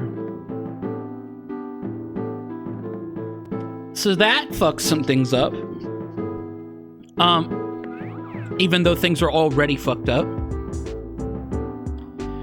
And, things don't go well, again, to put it lightly, to oversimplify. And then I think it was like the late 90s or starting, I forget when the second Intifada started. But the second Intifada starts breaking out, like, particularly around in the early 2000s. I don't remember specifically what year. And unfortunately, again, not saying the first Intifada was like some amazing peaceful thing, but especially in comparison, the second Intifada is like super fucking crazy, like ridiculously nuts, like violent. And this is when the second Intifada is when God damn it, what am I trying to say? It's when fucking suicide bombings become one of the primary things that people were doing. Really bad shit. No good, obviously. And this gets so bad that Israel ends up actually... I'm kind of skipping things again. Toward the end of the Intifada, the second Intifada, the Israel actually pulls out their settlements from Gaza, not the West Bank, but Gaza, because Gaza is where things were getting have always been, because it's the most densely populated place, like one of the most densely populated places in the world. And it's basically, even since 1948, world officials have called it and said that it was like a concentration camp. I forget who, but someone in like 1950 something went to Gaza and said this place is like a giant concentration camp. And then in like the 60s, maybe I think it was the 60s though, Al Gore's dad goes to Gaza, and when he comes back, he's like, yo, dude, this place looks like a giant concentration camp. And then, like, it again, I don't remember the names of the people that said this, but, like, different high-ranking officials, when they would go there, would, throughout time, would just compare it to a concentration camp. Gaza is like a big, because they're just, you gotta remember, there were like 200, at first there were like 250,000 refugees from some of them from literally just down the road. Can't go back to their houses now. People are gonna be fucking pissed. And, people are going to become bigoted and start buying into the concept that Zionism equals Judaism. And so people are going to become more... Oh, shit! You know, I forgot! I skipped a whole part. Shit! Okay. Let's wind it back. Remember when I said I didn't know much that happened between 1948 and 1967? One of the major things, for some reason that I didn't say, I should have said, is there was widening distrust in Jewish populations that were living in the surrounding, like, I'm talking natives who lived in the Ottoman Empire, who were Jewish, who had always lived pretty peaceful lives with among Christians and Muslims and whatever Druze and whatever other, you get it, religions. They were unfortunately turned on to an extent by their neighbors, because their neighbors were like, yo dude, these Israel is like fucking up stuff. Do you have something to do with Israel? And so it was not good. And so like hundreds of thousands, I don't remember the number, it was almost like a second Nakba, but for specifically Arab Jews. And so a lot of Arab Jews were anti-Zionists. They were like, I don't want to go to Palestine, I like living here. After 1948 and through the 50s primarily, I think, were kind of forced to actually move to Palestine and become Zionists, even though they were anti-Zionist, just because of the rising anti-Semitism, which again was primarily caused by just like Theodor Herzl wrote in the Jewish state, or Der Judenstaat. The anti-Semites will become our greatest allies.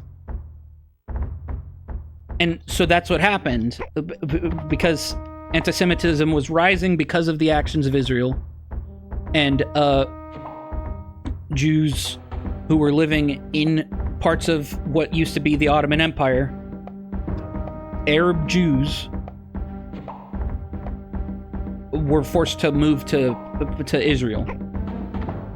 Okay, but anyway, oversimplifying again. But that I shouldn't have skipped that. I don't know why I did.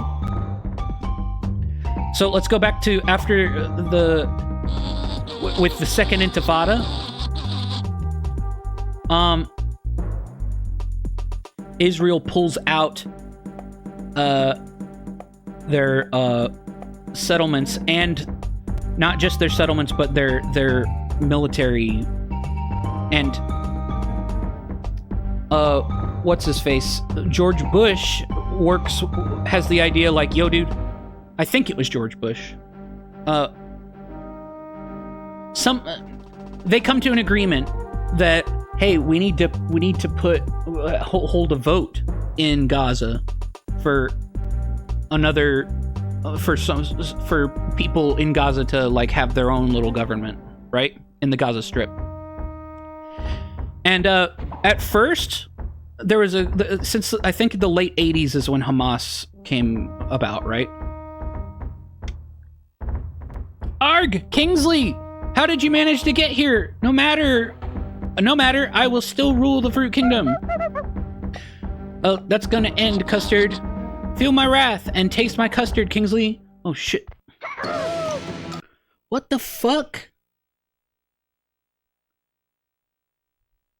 So they're like, the Bush is like, yo dude, let's set up a like an election. And at first, from my understanding, Hamas actually didn't want to take part in the election, but I forget what made them actually take part in the election. And then to literally everyone's surprise, Israel's surprise, US's surprise, Palestinian, well, like authority surprise, like even Hamas's surprise, Hamas wins the election. And Hamas is like an offshoot of the Islamic Brotherhood, I think. I think that I forget. I could be wrong. They're an offshoot of something. No bueno. Hamas is no good. But obviously, it goes without saying. But needless to say, because of this, Gaza, well, they're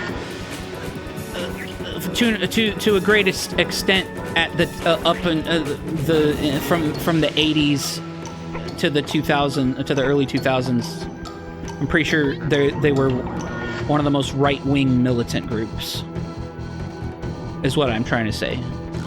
They weren't like I don't think they were one of the militant groups that actually had democracy in mind, because plenty actually did.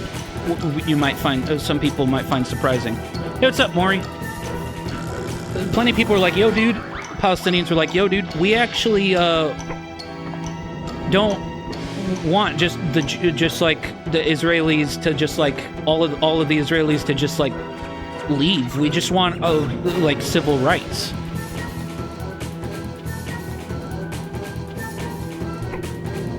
Yeah. And so that's what I mean when I say Hamas is no good, because they were like not one of the ones that kind of had at least a goal that would be whether they're like no matter what you say about their the way they did things, some of those groups actually had a good like goal in mind, though they didn't. Oftentimes they did terrible things in service of that goal, but that's just how history plays out. Okay, what I'm trying to say is Hamas is put in charge, but at the time, as well, at this time, in like 2006, I think, or I don't remember specifically what year, but Bush, George W. Bush is like, yo, dude, we need to set up a,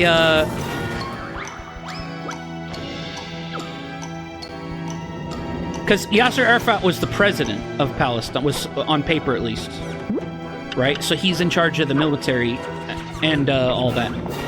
Well, Bush is like, bro, we gotta like do something about Arafat. Oh yeah, Arafat dies in 2004, so this is like in the early 2000s leading up to this. Bush is like, yo, dude, let's get up, let's put someone in charge as a prime minister of Palestine. And I think he's still the prime minister of Palestine to this day, unless I'm wrong.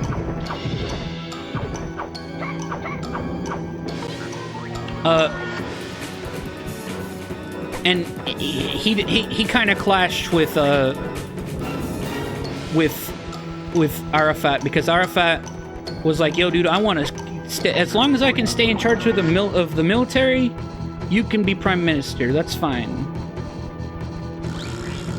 But of course that made everybody go, oh my god. Anyway, the reason I bring that guy up is because around 2006, Israel has starts setting up,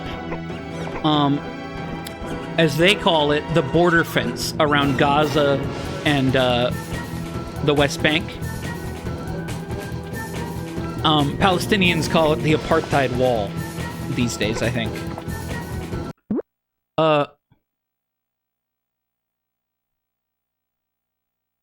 Yeah, Hamas didn't like the Fatah and the Popular Front. Exactly. Fatah was, I think, is what we now call the PLO. I'm pretty sure.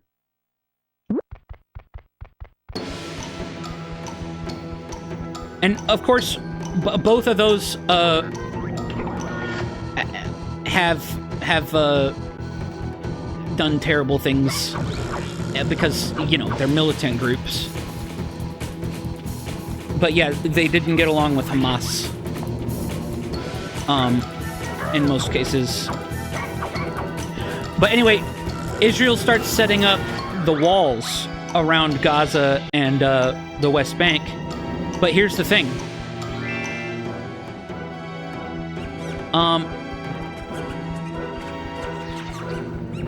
The prime minister, I need to learn his name and get it in my head. The guy who was set up to be prime minister of Palestine was like, yo, dude. He goes to Bush and he's like, yo, bro, look at this map. This is where the walls for the West Bank are, and they're inside of the borders, the official borders of the where the West Bank and Israel are supposed to be separated. You get what I'm saying? So Israel used the wall as a pretext to grab extra land. It like snakes in and out of the, as we would call it nowadays, the Green Line, which is basically the 1948 borders, I think. Or at least the 1967 borders. Anyway.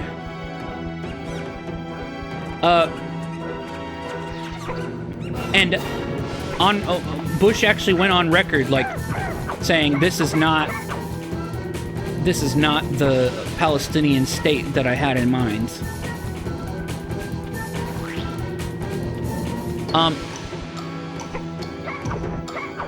And that border wall, particularly, especially around Gaza, really just perpetuated more than anything the what can be seen as can be called an apartheid system, and specifically in Gaza is the primary thing that really cements the Gaza Strip as an open air prison. So that's why you would hear people call Gaza an open air prison. It's largely because of that wall. Now, the thing about the wall is that it sucks, right? But at the same time, there's truth to the fact that it did reduce the number of suicide bombings, which, of course, is a good thing. But it made it,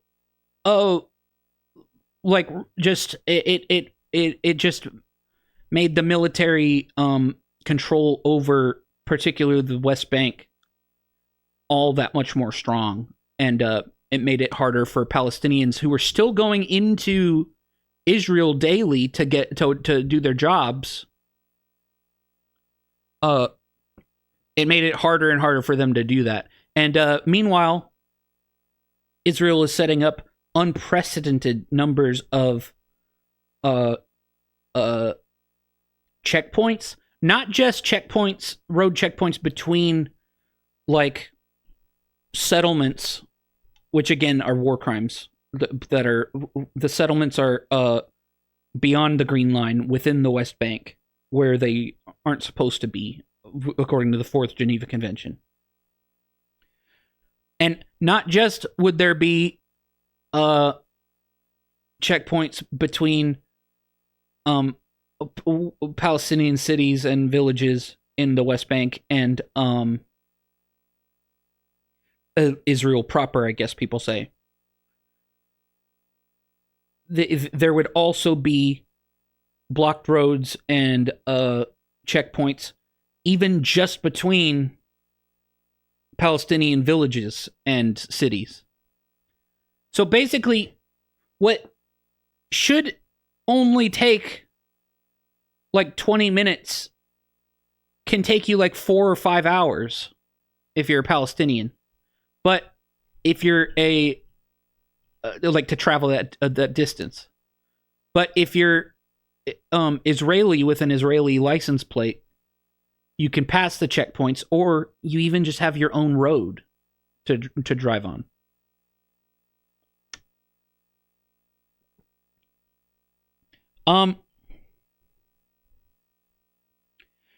And then, like, after 2006, Benjamin Netanyahu specifically, but also I don't know as much about the guy in between Benjamin Netanyahu's like 2 terms or whatever, or 2 times as. I need to learn more. God damn it. But basically, Israel is working with, as Americans would say, Qatar. But like, I think it's more like Qatar or something like that. Qatar. To fund Hamas. So that's kind of nuts. And then in Gaza also, they would cut off. Like in the 90s, I think it was. If I'm remembering correctly, I saw a documentary where the Palestinian fishermen in Gaza were saying they weren't allowed to go out more than 12 miles into the Mediterranean Sea to do their fishing. But then in like the early 2000s or even late 2000s, it was reduced to like 6 miles. And then in like the 2010s and shit, it was reduced to 3 miles out. So like these Palestinians can't fucking get food, get their fish. Because you need to go into the deeper waters to get not just more fish, but also larger fish. Right? But also, because of the complete siege. Now, if you don't know what a siege is, the definition of a siege, it's like a military blockade, basically. It doesn't allow, or at least completely controls anything that goes in or out of the place that's being sieged. So Gaza has been under siege ever since 2006, with varying degrees of border openings and stuff, which has always been under Israeli control. Arg! You'll spend the rest of your days back in that dungeon, you twisted terror. My evil magic is fading. You can never get rid of bad custard. I'll be back one day, and the fruit kingdom will be mine forever. Not if I can help it. Damn. Are they setting it up for a sequel? Do. Yeah, hope you're doing well, Maury. Look at us go. I got the magic book. Hell yeah. So, where was I? So that's basically why there are tunnels going to Egypt, or even to all the way to the West Bank, I think, from Gaza. Just any because they can't even get the food that they need, because Israel actually would calculate the minimum number of calories per person in Gaza that they would actually send in, allow to be sent in. So it would be like one of the, I forget who it was, one of the top-ranking officials, it might have actually even been a prime minister of Israel, said they were putting Gaza on a diet. It's literally how they worded it. And then they wouldn't be allowed, like they would constantly be like turning off the power, because all the power and all the water is routed from Israel to go into Gaza. So Israel would just turn off the water and turn off the power just sporadically throughout all this time since 2006. It's just constantly happening. And so something that has happened is, and this is similar in the West Bank too, because water is Palestinians have been cut off from their wells, and they're not allowed to, like, if they have a well, they're not allowed to, like, make it deeper. And the settlements, nearby settlements, would be taking up all the water, or even just rerouting water. Oh shit. And sewage systems are not allowed to be made or updated or maintained. And so in Gaza specifically, sewage is actually just it goes into the Mediterranean Sea. It's no good. But what am I trying to get at?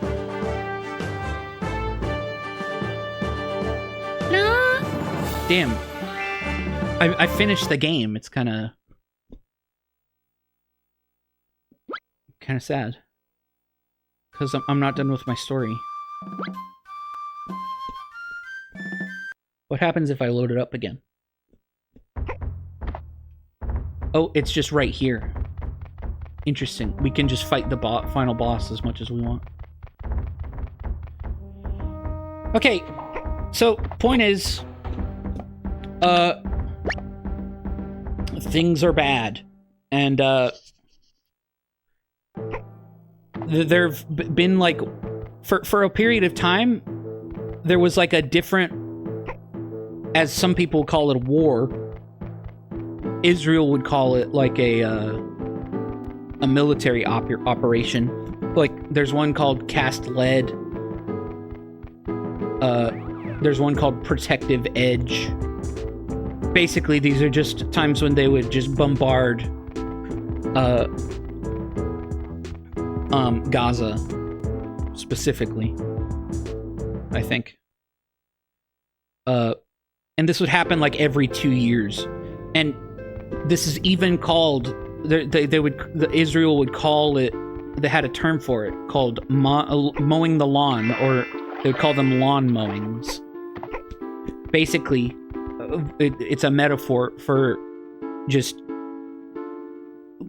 like, it's so fucked up for like literally just killing off part of the population of Gaza. Just every little bit of time.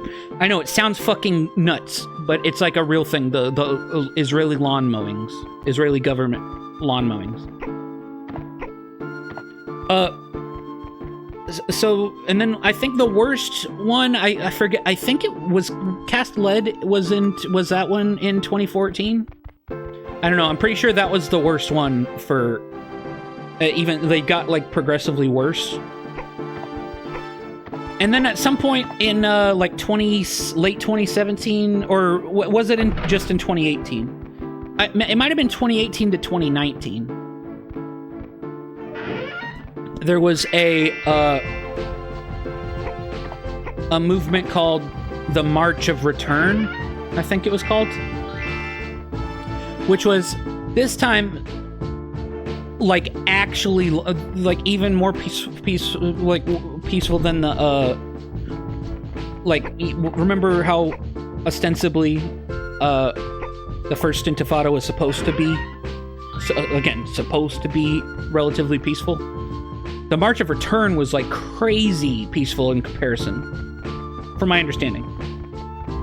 Basically, what the March of Return was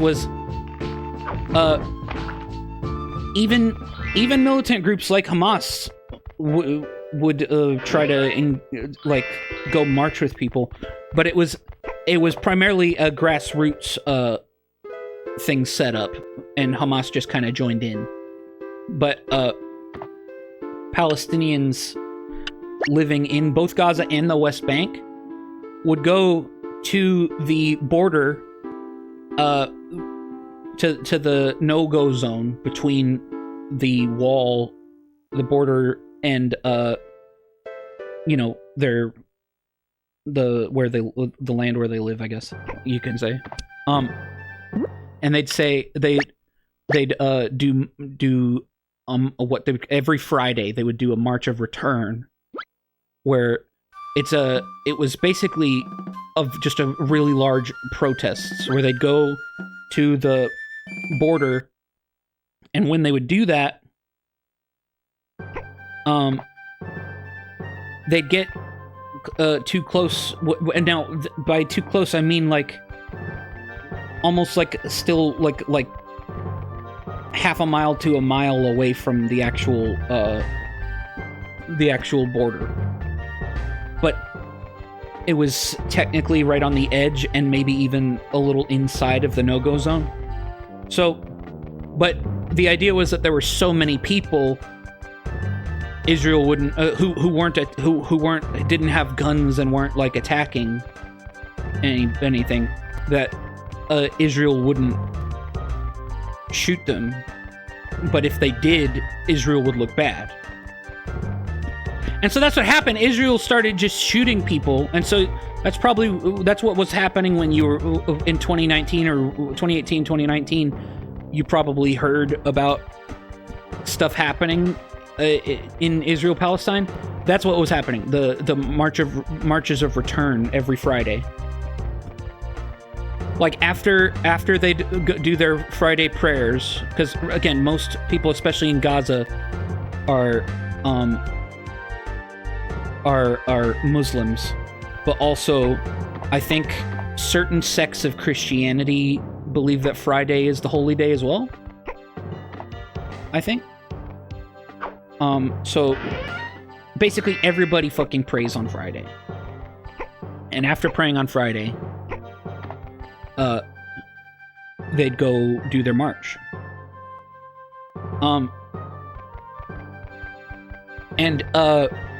Israel just had snipers, and like different days, different snipers would like talk to each other and say, okay, today we're gonna shoot people in the left leg. Let's see who can shoot the most people in the left leg, etc. And they were specifically aiming for the legs because they didn't want to kill them, because that adds to the death toll, which is bad. It makes Israel look bad. But people don't pay as much attention globally if people don't die and people are just injured. But people would be losing their legs, and the idea was, oh, well, they won't die, but they'll forever remember, now that they're handicapped, or maybe that's not the right term to use anymore. Now that they're disabled, or however you want to say it, paraplegic, etc.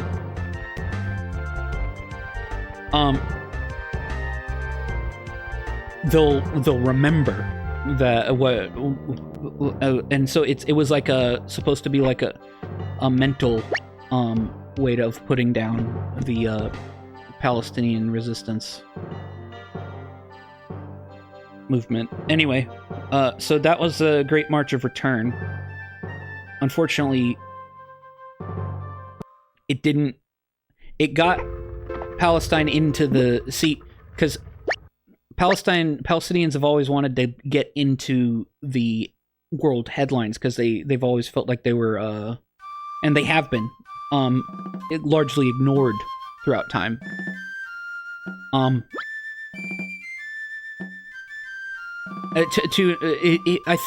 forget, was it in the 70s?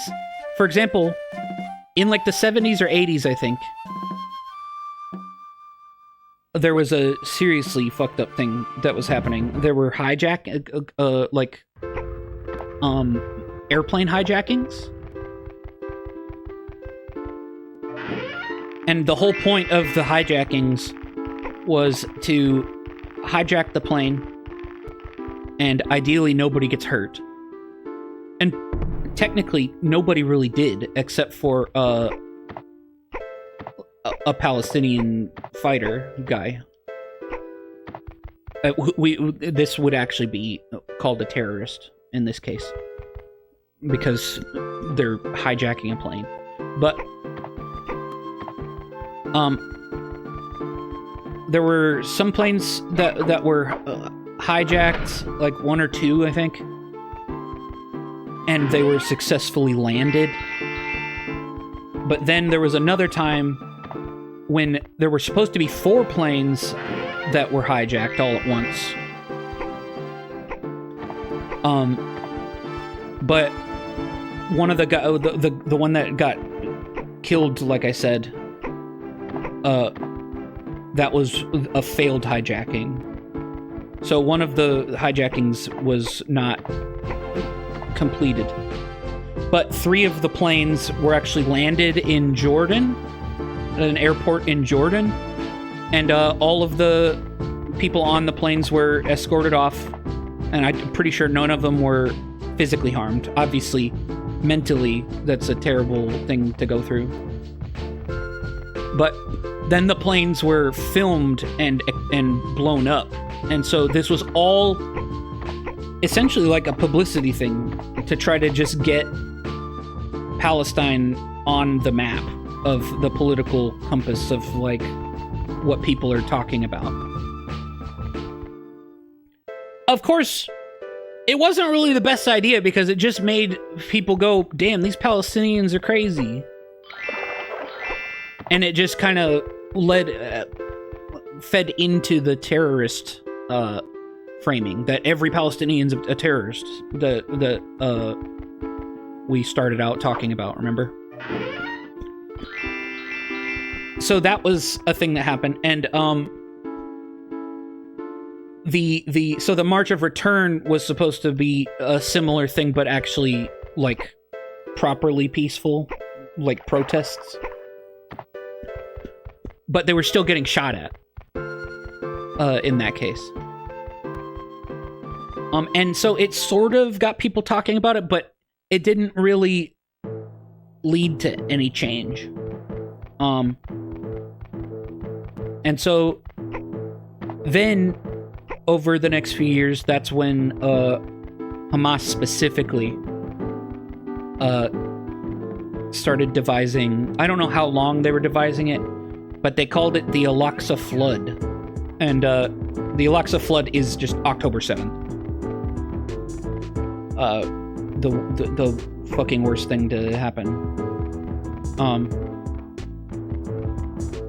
So in 2023, it wasn't just Hamas, it was other Palestinian militant groups. Like they all had like different colored headbands. Like Hamas had green. Was it the PFLP? I forget. Had red. Some people had white. Just like bandanas, basically. Point is, they all. It was actually kind of a pretty wild and intensely thought out military operation that they were doing, because they had to like they knew exactly like what types of cameras and stuff the Israeli occupation forces were using, and like where they were and how to destroy them and all that kind of shit. And so on that day, they go out and they do all that shit, but then they also obviously start just going and mowing people down in their homes and kidnapping people. And it wasn't just the militant groups, because some, after the border wall was blown up in, like, how many places was it? Like 36 spots? It was fucking nuts. Maybe, I don't know where I'm getting the 36 from. I don't remember. But that sounds right to me, for some reason. It was a fucking insane day, obviously. Everybody knows this. But gets like even crazier when you really think about the logistics of it. But anyway, even just some Palestinian, like, they weren't even like overtly part of the militant groups. You can't quite say civilians if they go out and start doing all the crimes and shit, but the war crimes and stuff. But just like otherwise non-military personnel actually left Gaza as well, and were some of the people who actually kidnapped Israelis. It wasn't just Hamas, and it was just like, it was just a crazy day. Goddamn, it's hard to put into words. And unfortunately, it kind of just played into the plans of Netanyahu, because now the Likud party, the Netanyahu government, has their pretext for the genocide that has unfolded ever since. You get what I'm saying? However, some would argue that it was technically successful in the sense that it put Palestine on the front lines for ever now. People have been talking about it. So many people know what Palestine is who didn't know what Palestine was before. It's fucked up to think of it that way, but it's technically true. It was more successful in that regard than anything that happened prior. The airplanes hijackings, the intifadas, the intifadas were pretty a big deal because they led to the Camp David and Oslo Accords, but the first intifada, not the second one. But yeah, it's just like the Palestinian militant groups especially, but the Palestinians in general have lost so much faith in their just ability to like live their lives or ever get civil rights or to be able to live under a democracy. But that people would be led to come up with a plan like October 7th. You get what I'm saying? And scholars, historians, including Israeli historians, actually liken Gaza to the Warsaw Ghetto, particularly when it comes to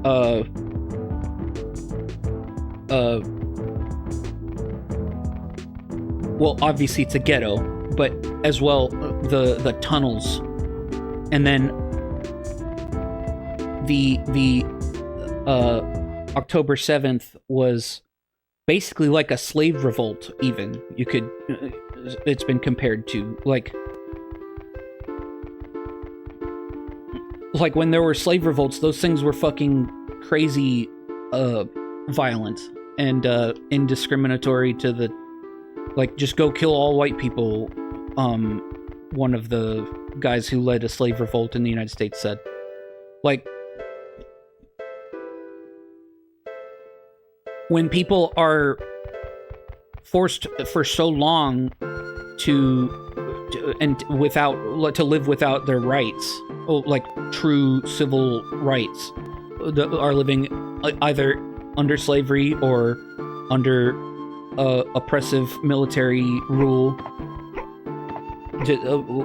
occupation, etc., that kind of stuff, it forces people to...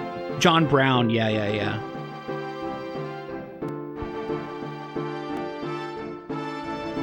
It forces people to do incredibly terrible things to other people.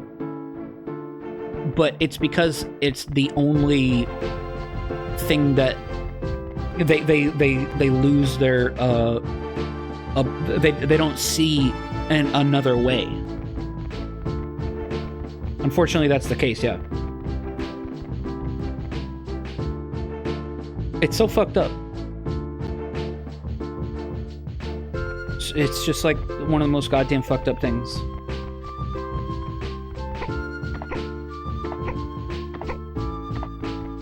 So, there you go. I talked for like an hour and a half about, or maybe even 2 hours, and got through it. the general super abridged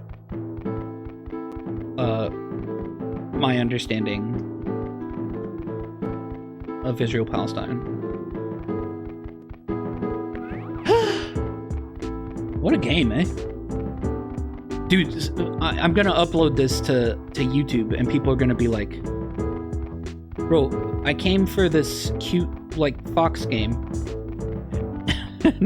And the guy's just talking about, like, the worst, like human rights, some of the worst human rights, like, problems in modern history.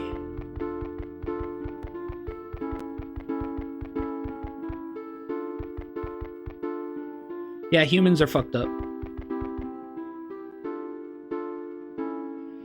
Yeah, the actions of Israel, like, in 1948, or even before that, the militia, the Jewish militia groups that would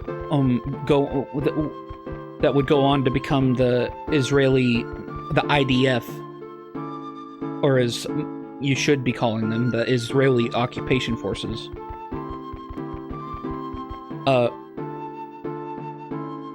Because there's nothing defensive about what they're really doing when it comes to Palestinians. They were actually trained. A lot of those militia groups were actually trained by the Brits, the British government, and the British government is notoriously just going around to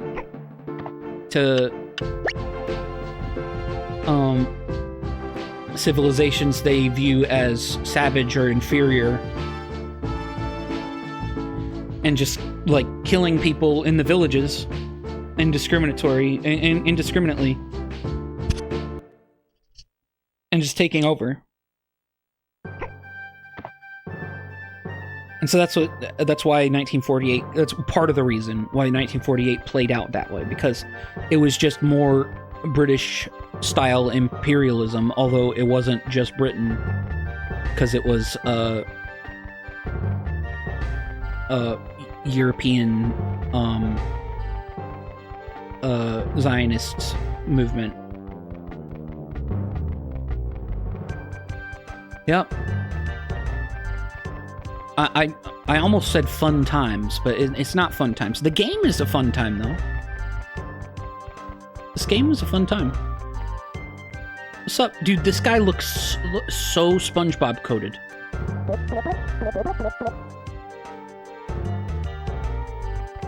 Hell yeah, brother.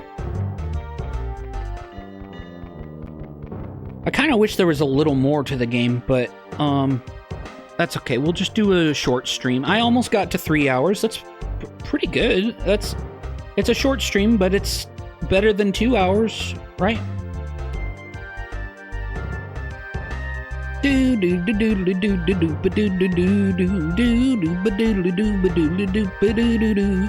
Who's live? Ooh, worm.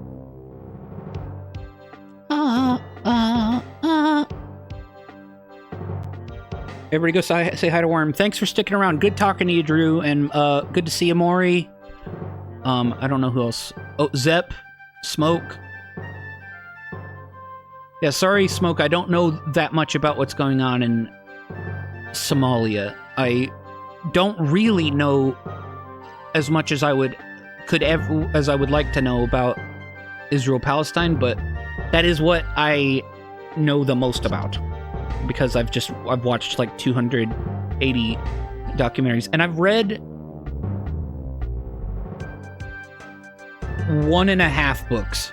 I need to read more, but I'm so big on watching documentaries, which is just kind of a nice niche. I feel like a lot of people could actually get stuff out of a lot of those documentaries, but the problem is, again, no one documentary, even the best one, is gonna ever be good enough. And then a lot of them suck or are just misleading on purpose. You know what I mean?